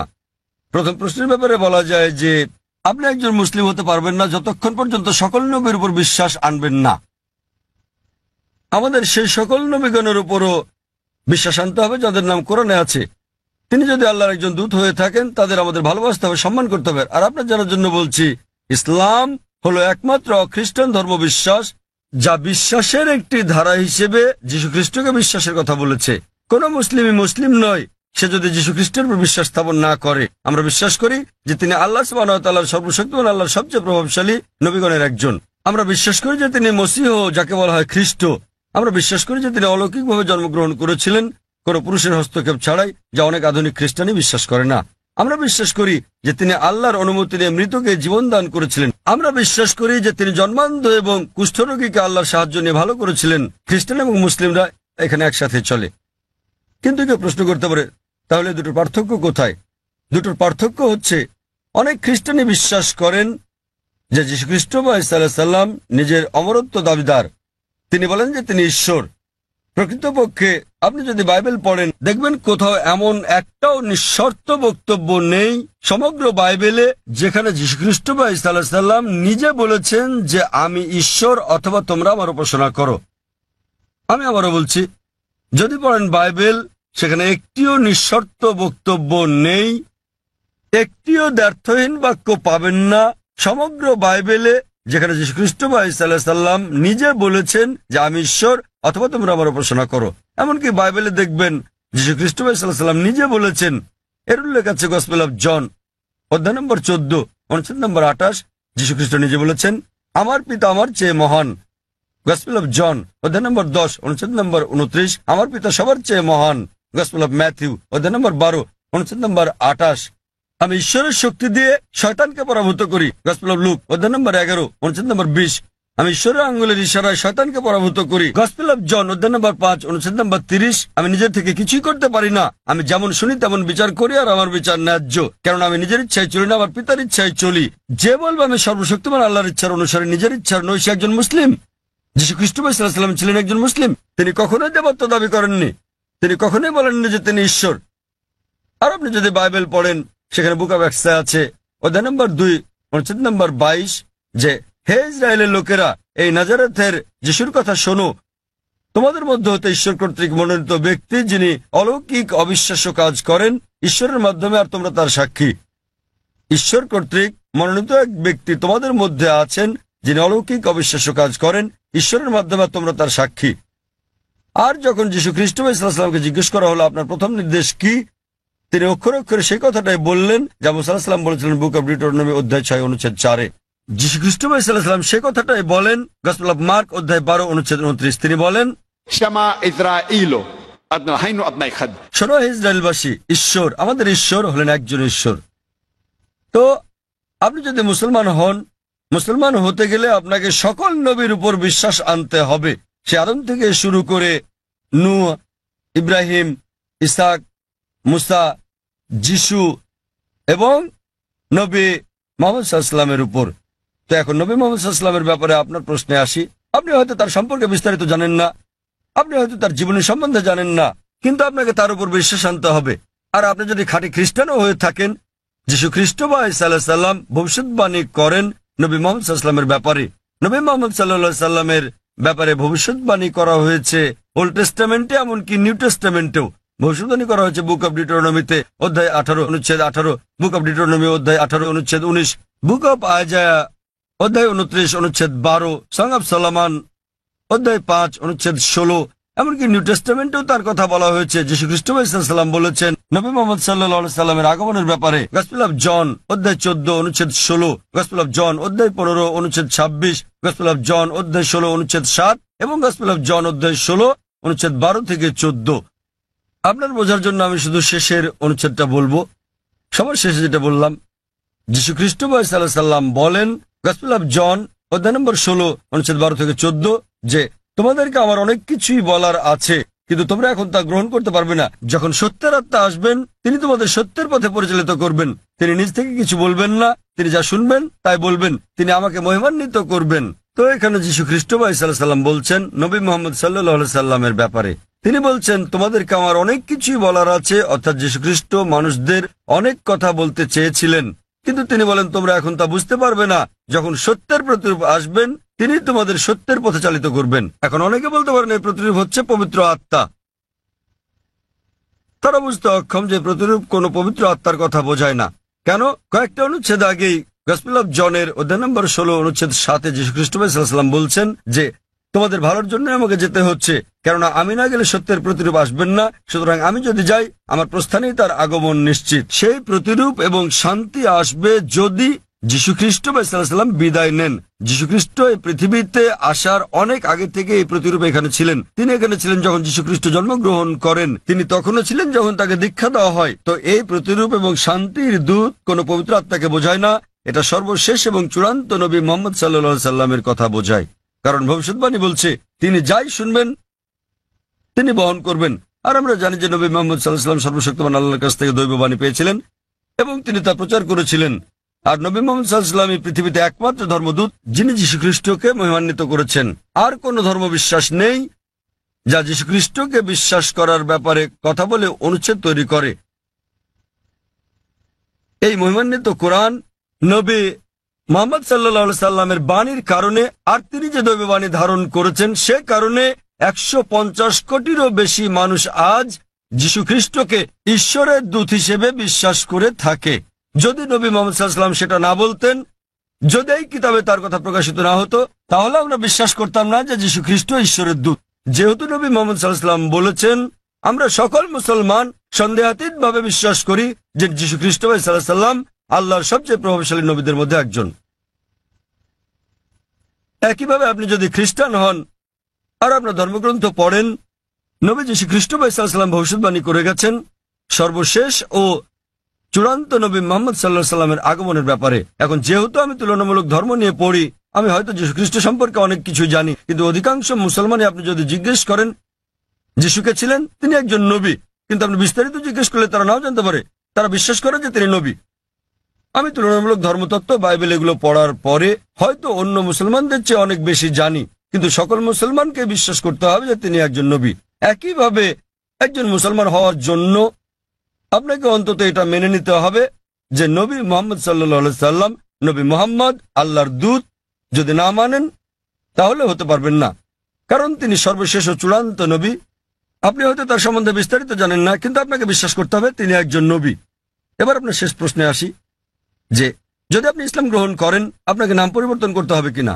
যদি আপনার নামের সাথে শিরক জড়িত থাকে, অর্থাৎ আল্লাহর সাথে অন্য কাউকে শরিক করা, তখনই আপনার নাম পরিবর্তন করাটা আবশ্যিক হবে। আর না হলে আপনার নাম পরিবর্তন করাটা আবশ্যিক নয়, এটা ঐচ্ছিক। আপনি চাইলে এটা করতে পারেন, না চাইলে দরকার নেই। তবু মুসলমান হতে গেলে নাম পরিবর্তন করাটা জরুরি নয়। আপনার বিশ্বাস পরিবর্তন করতে হবে। বিশ্বাস পরিবর্তন মানে বিশ্বাস করা যে ঈশ্বর একজনই, যাকে উপাসনা করা যায়। আর নবী মুহাম্মদ আল্লাহর দূত এবং অন্যান্য সকল নবী আদম আলাইহিস সালাম থেকে শুরু করে নূহ, ইব্রাহিম, মুসা, যিশু এবং সকল নবীদের সাথে নবী মুহাম্মদ সাল্লাল্লাহু আলাইহি সাল্লামের উপরও বিশ্বাস আনা। কেউ যদি বলে যে আমি মুসলমান হতে চাই কিন্তু আমি যীশু খ্রিস্টকে ঈশ্বরের দূত বলে মানি না, একজন মুসলমানের বিশ্বাস করতেই হবে। সে যদি না জেনে থাকে, যে মুহূর্তে আমি তাকে কোরআন দেখাবো, কোরআন বলছে, সে বিশ্বাস করা শুরু করবে। সে বিশ্বাস করবে যে যীশু খ্রিস্ট আল্লাহর একজন দূত। একইভাবে একজন মুসলমানের জন্য সকল নবীদের উপর বিশ্বাস আনা উচিত। নবী মুহাম্মদ সাল্লাল্লাহু আলাইহি সাল্লাম ছাড়াও আদম থেকে মুহাম্মদ সাল্লাল্লাহু আলাইহি সাল্লাম পর্যন্ত যারা যারা এসেছিলেন, কিন্তু নাম পরিবর্তন করাটা আবশ্যিক নয়।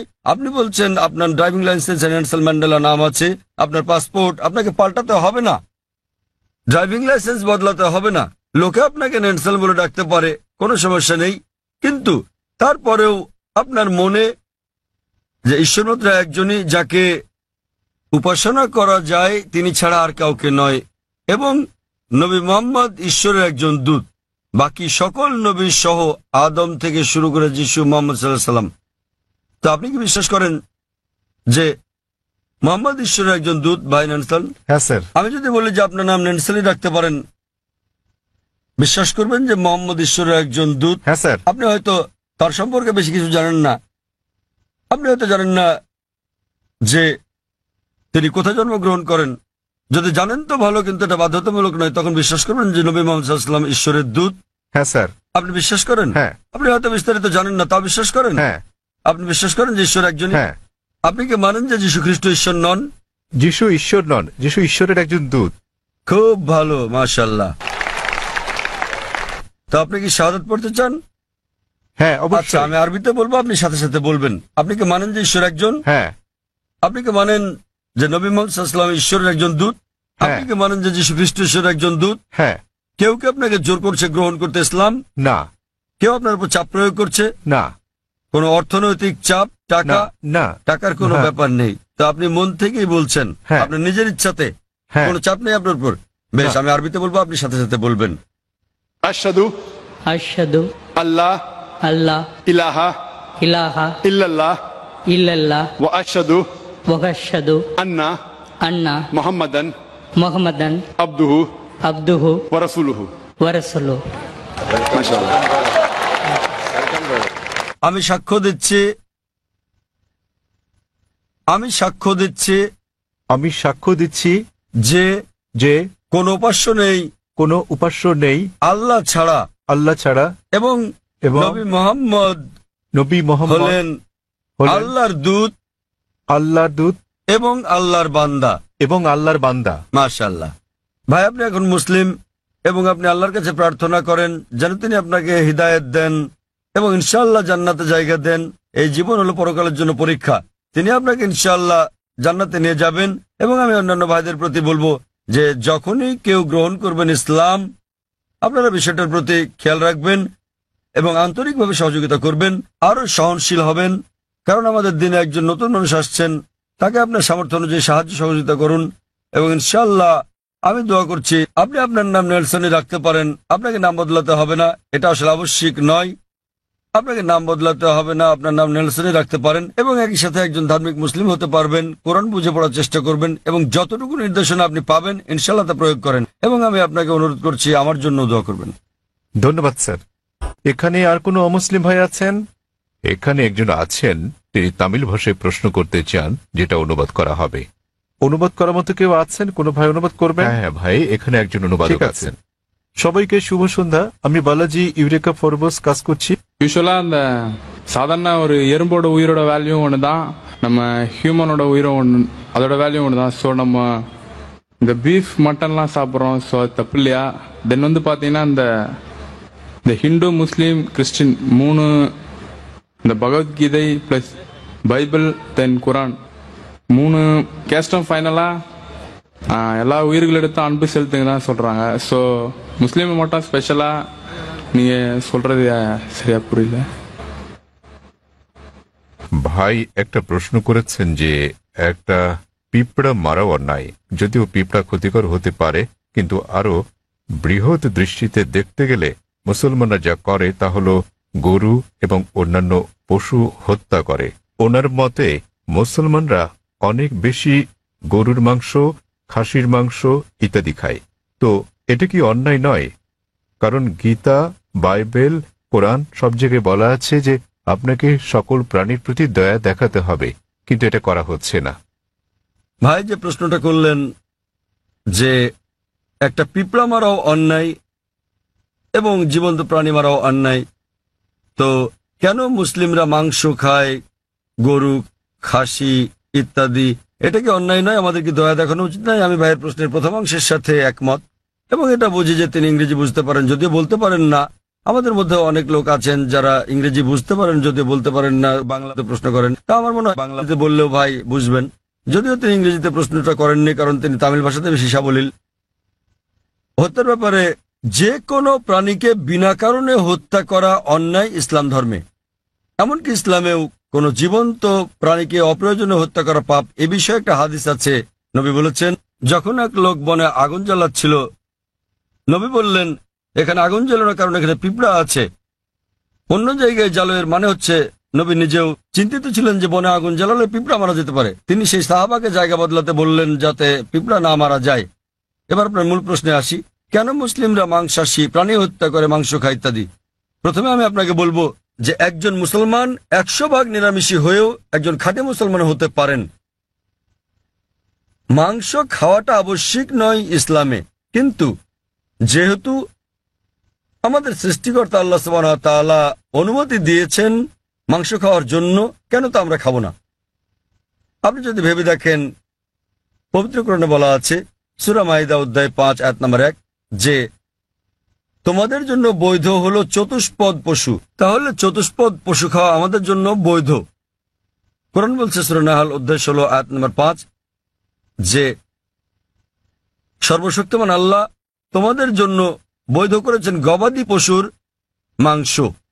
এবং আরো অন্যান্য জায়গায় সূরা মুমিনুন অধ্যায় 23 আয়াত নম্বর 21 আরো অনেক জায়গায়। এখন আমরা যদি বৈজ্ঞানিকভাবে বিশ্লেষণ করি, এমন কোনো নিরামিষ খাবার নেই যাতে মানুষের প্রয়োজনীয় সকল উপাদান রয়েছে। মানুষের দরকার হয় অ্যামিনো অ্যাসিড, 21 ধরনের অ্যামিনো অ্যাসিডের দরকার হয়, যার মধ্যে অধিকাংশই শরীরে উৎপন্ন হয়, কিন্তু 8টি খাবারের মাধ্যমে জারিত করা হয়। এদেরকে বলা হয় 8টি আবশ্যকীয় অ্যামিনো অ্যাসিড। আমার জানা মতে এমন কোনো শাকসবজি নেই যাতে 8 ধরনের অ্যামিনো অ্যাসিড আছে। তাই এমন কোনো শাকসবজি নেই যেটাকে বলা হয় সম্পূর্ণ খাদ্য। সুতরাং এগুলো আমিষ জাতীয় খাবার থেকেই সংগ্রহ করতে হবে। আপনি যদি আরো বিশ্লেষণ করে দেখেন, আমিষ জাতীয় খাবার এটা পুষ্টিকর, ভিটামিন কে তে ভরপুর। আর আরো গভীরভাবে দেখলে যদি আপনি দেখেন তৃণভোজী প্রাণীদের দাঁত, গরু, ছাগল, ভেড়া, তাদের দাঁত সমান। তারা শুধু শাকসবজি খায়, শুধু ঘাস খেতে পারে, মাংস খেতে পারে না। আপনি যদি মাংসাশী প্রাণীদের দাঁতগুলো দেখেন, বাঘ, সিংহ, নেকড়ে, চিতা, তাদের সবার সুচালো দাঁত আছে, কুকুরের দাঁতের মতো। এই প্রাণীদেরকে বলা হয় মাংসাশী প্রাণী। তারা শুধু মাংস খায়, তারা শাকসবজি খায় না। আপনি যদি মানুষের দাঁতগুলো ভালো করে দেখেন, আয়নার সামনে গিয়ে, মানুষের আছে সমান দাঁত, আবার সুচালো দাঁতও আছে। যদি সর্বশক্তিমান ঈশ্বর চাইতেন যে আমরা শুধু শাকসবজি খাবো, তাহলে কেন তিনি আমাদের এই সুচালো দাঁত দিলেন? কেউ বলতে পারেন কেন? কারণ সর্বশক্তিমান ঈশ্বর চান যে আমরা দুটোই খাই, মাংসও খাই, শাকসবজিও খাই। মাংস, তিনি যদি চাইতেন যে আমরা শুধু শাকসবজি খাবো, তাহলে তিনি কেন সুচালো দাঁত দিলেন? আবার আপনি যদি মানুষের পরিপাকতন্ত্রটাকে বিশ্লেষণ করে দেখেন, এটা উভয় খাদ্যই হজম করতে পারে, সবজি এবং আমিষ জাতীয় খাবার। তৃণভোজী প্রাণীদের পরিপাকতন্ত্র, গরু, ছাগল, ভেড়া, এরা শুধু শাকসবজি জাতীয় খাবারই হজম করতে পারে, মাংস হজম করতে পারে না। আবার মাংসাশী প্রাণীদের পরিপাকতন্ত্র দেখেন, সিংহ, বাঘ, নেকড়ে শুধু মাংসই হজম করতে পারে, শাকসবজি হজম করতে পারে না। কিন্তু মানুষের পরিপাকতন্ত্রে আছে ক্ষুদ্রান্ত্র এবং বৃহদান্ত্র, এটা উভয় খাদ্য হজম করতে পারে, সবজি আবার আমিষ জাতীয় খাবার, মাংস জাতীয় খাবার। সর্বশক্তিমান ঈশ্বর যদি চাইতেন আমরা খাঁটি নিরামিষী হই, কেন তিনি আমাদের এমন পরিপাকতন্ত্র দিলেন যা উভয় খাদ্য হজম করতে পারে? কিন্তু এটাই স্বাভাবিক। তো আপনি ভেবে দেখেন যে সর্বশক্তিমান ঈশ্বর মানুষকে এমনভাবে সৃষ্টি করেছেন যেন তারা সবজিও খেতে পারে, আবার মাংসও খেতে পারে, নিরামিষ এবং আমিষও। আর অনেক লোকেরই ভুল ধারণা একটা আছে যে অধিকাংশ ধর্মই আমিষ জাতীয় খাবার খেতে নিষেধ করেছে। আবার হিন্দুদের অনেকেই একটা ভুল ধারণার শিকার। তারা মনে করেন যে হিন্দুত্ববাদ আমিষ জাতীয় খাদ্য খাওয়া নিষেধ করে থাকে। আসলে আপনি যদি হিন্দু ধর্মগ্রন্থগুলো পড়েন, যদি পড়েন মনুস্মৃতি অধ্যায় নম্বর 5 অনুচ্ছেদ 30, এতে আছে ঈশ্বর কিছু প্রাণীকে সৃষ্টি করেছেন খাওয়ার জন্য আর কিছু প্রাণীকে খাদ্য হওয়ার জন্য। তাই যারা খাবার হিসেবে তৈরি প্রাণী খেয়ে থাকেন তারা কোনো পাপ করছেন না। আবার মনুস্মৃতিতে উল্লেখ আছে অধ্যায় নম্বর 5 অনুচ্ছেদ 39, সর্বশক্তিমান ঈশ্বর প্রাণীদের সৃষ্টি করেছেন উৎসর্গ করার জন্য। তা যদি এই প্রাণীদেরকে খেয়ে থাকেন কোনো পাপ করছেন না। মনুস্মৃতি অধ্যায় 5 অনুচ্ছেদ 41 আছে যে উৎসর্গের প্রাণীদেরকে হত্যা করা কোনো পাপ নয়। হিন্দু ধর্মের গ্রন্থগুলোতে এরকম অনেক উক্তি আছে যেখানে আমিষ জাতীয় খাবার খাওয়ার কথা বলা হয়েছে। আপনি যদি পড়েন মহাভারত অনুশাসন পর্ব অধ্যায় 88, যুধিষ্ঠির, যিনি পাণ্ডব ভাইদের মধ্যে সবার বড়, তিনি ভীষ্মকে জিজ্ঞেস করলেন যে যজ্ঞতে অর্থাৎ পূজাতে আমরা কি উৎসর্গ করতে পারি যাতে আমাদের পূর্বপুরুষেরা সন্তুষ্ট হবেন। ভীষ্ম উত্তর দিলেন যে যজ্ঞতে, পূজাতে তুমি যদি লতাপাতা গাছপালা দাও তাহলে আমাদের পূর্বপুরুষেরা 1 মাসের জন্য সন্তুষ্ট হবেন। যদি মাছ দাও তাহলে সন্তুষ্ট থাকবেন 2 মাসের জন্য। তুমি যদি তাদের মাংস দাও 3 মাস, যদি খরগোশ দাও তাহলে 4 মাস, যদি ছাগল দাও তো 5 মাস, যদি শূকর দাও 6 মাস, আর যদি হরিণ দাও তাহলে 6 মাস, যদি পাখি দাও 7 মাস। আর এভাবে তালিকাটা বড় হতে থাকে। এরপর বলা আছে যে একটা ষাঁড় যজ্ঞতে দিলে 11 মাস, একটা গরু জবাই করলে পূর্বপুরুষেরা পুরো 1 বছরের জন্য সন্তুষ্ট থাকবেন। আর তুমি যদি একটা গন্ডার উৎসর্গ করো, আমাদের পূর্বপুরুষেরা সর্বদাই সন্তুষ্ট থাকবেন। মহাভারতে এই পুরো মেনুটাই দেওয়া আছে। তা যদি বেদ এবং অন্য হিন্দু ধর্মগ্রন্থগুলো পড়েন, তাদের ঋষি এবং ধর্মযাজকেরা আমিষ খেয়েছেন, এমনকি গরুর মাংস। কিন্তু অনেক হিন্দুকেই আপনি বলতে শুনবেন যে আমিষ খাওয়া নিষিদ্ধ, কারণ তারা অহিংস আন্দোলনের দ্বারা প্রভাবিত হয়েছেন। আপনারা জানেন জৈন এবং আরো যারা এই অহিংসতে বিশ্বাস করেন তারা বলেন যে জীবিত প্রাণী হত্যা করা নিষিদ্ধ, তাই পশু হত্যা এটা পাপ। আমি এর সাথে একমত যে কোনো প্রাণীকে হত্যা করা বিনা প্রয়োজনে করলে পাপ, কিন্তু আপনি যদি বলেন যে জীবিত প্রাণী হত্যা করা মাত্রই পাপ, তাহলে আমি বলি যে এই যে গাছপালাগুলো আছে এদেরও জীবন আছে। আগে আমরা জানতাম না যে উদ্ভিদের জীবন আছে, তাই তারা বলতো যে গাছ কাটা ঠিক আছে। আজকে আমরা জানি যে এমনকি গাছেরও প্রাণ আছে। তখন তাদের যুক্তি পাল্টে বলে, জাকির ভাই গাছের প্রাণ আছে ঠিকই, কিন্তু গাছ ব্যথা অনুভব করে না, তাই গাছকে হত্যা করা সবজি খাওয়া আমিষ বা মাংস খাওয়ার তুলনায় অনেক কম অন্যায়। এখন বিজ্ঞানের উন্নতিতে আমরা জানি যে এমনকি গাছেরাও ব্যথা অনুভব করে, কিন্তু তারা যখন কাঁদে আমরা গাছের কান্না শুনতে পারি না, কারণ আমরা প্রতি সেকেন্ডে মাত্র 20 থেকে 20,000 কম্পন তরঙ্গের শব্দ শুধু শুনতে পাই, এর চেয়ে কম বা বেশি আমরা শুনতে পারি না। তাহলে দেখা যাচ্ছে যে গাছেরাও কাঁদে, কিন্তু আমরা গাছের কান্না শুনতে পারি না, গাছে ব্যথা অনুভব করে, বিজ্ঞান আমাদের বলছে। তখন যুক্তি পাল্টে যে হ্যাঁ হ্যাঁ ভাই জাকির, আমরা বুঝলাম যে গাছেরও প্রাণ আছে, তাদেরও ব্যথা লাগে, কিন্তু ব্যাপারটা হলো যে গাছের 2-3টা ইন্দ্রিয় আছে, প্রাণীদের আছে 5টা ইন্দ্রিয়, তাই প্রাণী হত্যা করা আরো বড় পাপ। তর্কের খাতিরে যদি কথাটা মেনেও নেই যে গাছের 2টো ইন্দ্রিয় 3টি ইন্দ্রিয় আছে, প্রাণীদের আছে 5টি ইন্দ্রিয়, আর সে কারণে প্রাণী হত্যা করা বেশি অন্যায়, তো তাদের কাছে আমার প্রশ্ন যে ধরেন একজন লোক, তার এক ভাই আছে যে হচ্ছে মুখ আর বধির, শুনতেও পারে না বলতেও পারে না। এখন কেউ যদি তাকে গিয়ে মেরে ফেলে, ধরেন আপনার নিজেরই ভাই যে মুখ ও বধির, কথা বলতে পারে না শুনতেও পারে না, এখন কেউ যদি তাকে হত্যা করে, আপনি কি বিচারকের কাছে গিয়ে বলবেন যে হুজুর হত্যাকারীকে কম শাস্তি দিন, কারণ আমার ভাইয়ের 2টো ইন্দ্রিয় কম ছিল, সে বলতে পারতো না শুনতে পারতো না, আপনি কি তাই বলবেন? আপনি বলবেন যে হুজুর হত্যাকারীকে দ্বিগুণ শাস্তি দিন, কারণ আমার ভাই ছিল একজন নিষ্পাপ মাসুম, সে বলতে পারতো না শুনতেও পারতো না। তো ইসলামে এরকম কোনো বিধান নেই যে কম ইন্দ্রিয় থাকলে কম শাস্তি পাবেন বা বেশি ইন্দ্রিয় থাকলে বেশি শাস্তি পাবেন। কোরআন বলছে যে তোমাদের যে সকল উত্তম জিনিস দেওয়া হয়েছে তোমরা তা ভক্ষণ করো যে পর্যন্ত সেটা বৈধ এবং হালাল অনুমতি আছে। তো ইসলামে পশু জবাইয়ের অনুমতি আছে, শুধুমাত্র খাওয়ার উদ্দেশ্যে বিনা কারণে শিকার করার জন্য, খেলার জন্য এটা নিষিদ্ধ। যেমন বনে আগুন জ্বালালে পিঁপড়া মারা যাবে, তাই নবী বলেছেন এটা করো না। তো যে কোনো জীবিত প্রাণী হত্যা করা নিষিদ্ধ, যদি না এটা খাওয়ার মাধ্যমে জীবন ধারণের জন্য হয়ে থাকে, আর যদি এটা সেই সব অনুমোদিত প্রাণীদের মধ্যে হয়ে থাকে যেগুলোকে আল্লাহ বৈধ করেছেন। যেভাবে মনুস্মৃতিতে বলা আছে ঈশ্বর কিছু প্রাণীকে করেছেন খাদ্য আর কিছুকে খাদক। যদি আপনি খাওয়ার জন্য প্রাণী হত্যা করেন তাহলে কোনো পাপ করছেন না, আর না হলে এমনিতে আপনি যদি বুঝতে পারেন যদি অমুসলিমরা আমিষ জাতীয় খাবার নাও খায় আমার তাতে কোনো রকম সমস্যা নেই, কারণ যদি ভারতের প্রত্যেক অমুসলিমই আমিষ খাওয়া শুরু করেন তাহলে গরু ছাগলের মাংসের দাম বেড়ে যাবে। তাই অমুসলিমরা আমিষ না খেলে আমার কিছু যায় আসে না। কিন্তু কেউ যদি অভিযোগ করেন যে প্রাণী হত্যা অন্যায়, সেজন্য আমি উত্তরটা দিচ্ছি। আর না হলে ইসলামে আপনি একজন নিরামিষ ভোজী হয়েও উত্তম মুসলমান হতে পারেন, কিন্তু যেহেতু আল্লাহ অনুমতি দিয়েছেন আমিষ খাওয়াতে কোনো রকম সমস্যা নেই, যদি এটা অনুমোদিত প্রাণীর মধ্যে হয়ে থাকে। আশা করি উত্তরটা পেয়েছেন। আমরা এটা শেষ প্রশ্ন হিসেবে নেব জাকির ভাই। অমুসলিম বোন, হ্যাঁ আপনি আপনার প্রশ্নটি করুন। அல்லாவால எல்லாம் ஒரு நொடியில செய்ய முடியும், கடவுளால எல்லாம் படைக்க முடியும் அப்படின்னும் போது மக்களை படைக்கிறதுக்கு மட்டும் ஏன் 6 நாள் ஆனது? உலகத்தை படைக்கவும் மக்களை படைக்கிறதுக்கும் 6 நாள் ஆனது சொல்றாங்க, அதனால அது என்னன்னு தெரிஞ்சுக்கணும்। আসসালামু আলাইকুম ভাই, তার প্রশ্নটি হলো যদি সর্বশক্তিমান আল্লাহ যে কোনো কিছুই তৈরি করতে পারেন, কেন তার সমস্ত পৃথিবী তৈরি করতে 6 দিন লাগলো? বোন প্রশ্ন করলেন যে আল্লাহ যদি যে কোনো কিছু সৃষ্টি করতে পারেন তাহলে কেন 6 দিন সময় নিলেন?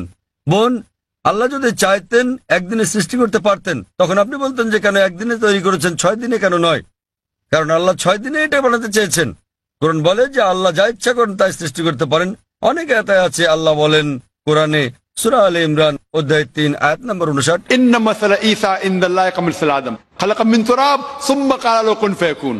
আল্লাহ আদম আলাইহিস সালামকে সৃষ্টি করেছেন যেমন তিনি যীশু খ্রিস্টকে সৃষ্টি করেছেন ধুলো থেকে, তিনি বলেন হও আর তা হয়ে যায়। তো আল্লাহ যখন কিছু সৃষ্টি করতে চান তিনি বলেন হওয়ার হয়ে যায়, তিনি ইচ্ছে করলেই এটা হয়ে যায়। আল্লাহ যদি ইচ্ছে করেন আপনি 9 মাস পরে জন্মাবেন, তাহলে আপনি 9 মাস পরে জন্ম নেবেন। আল্লাহ যদি চান 1 সেকেন্ডে, তাহলে মাত্র 1 সেকেন্ডেই। তো আল্লাহ চাইলেন যে তিনি কোনো কিছু 6 দিনে সৃষ্টি করবেন, তাই তিনি করলেন। এমন না যে আল্লাহ একদিনে করতে পারতেন না, একদিন কেন 1 সেকেন্ডেও তিনি করতে পারতেন। আল্লাহ চেয়েছেন এটা 6 দিনে বানাতে, সেজন্য 6 দিনে হয়েছে। তো আল্লাহ যাই চান তিনি শুধু বলেন কুন ফায়াকুন, হও আর এটা হয়ে যায়। এই সৃষ্টি জগতে তিনি বলেন হও আর হয়ে গেল। তবে আল্লাহ এটা 6 দিনে বানাতে চেয়েছিলেন, সেজন্য 6 দিনে হয়েছে। এমন না যে তিনি এর চেয়ে কম বা বেশি সময় বানাতে পারতেন না, এটাই তিনি চেয়েছিলেন।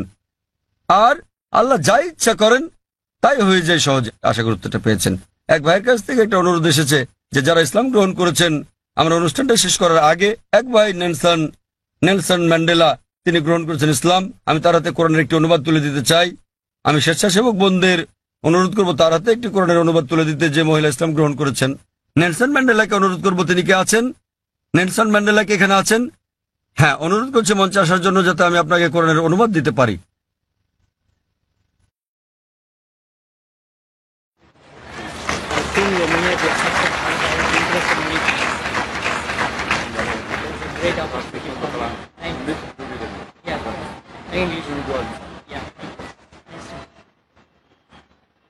আমি আরো অনুরোধ করছি, কয়েকজন বোন ইসলাম গ্রহণ করেছেন। আমি চাইবো যে আমাদের মহিলা স্বেচ্ছাসেবকেরা কোরআনের অনুবাদ তাদের হাতে একটি করে তুলে দেবেন।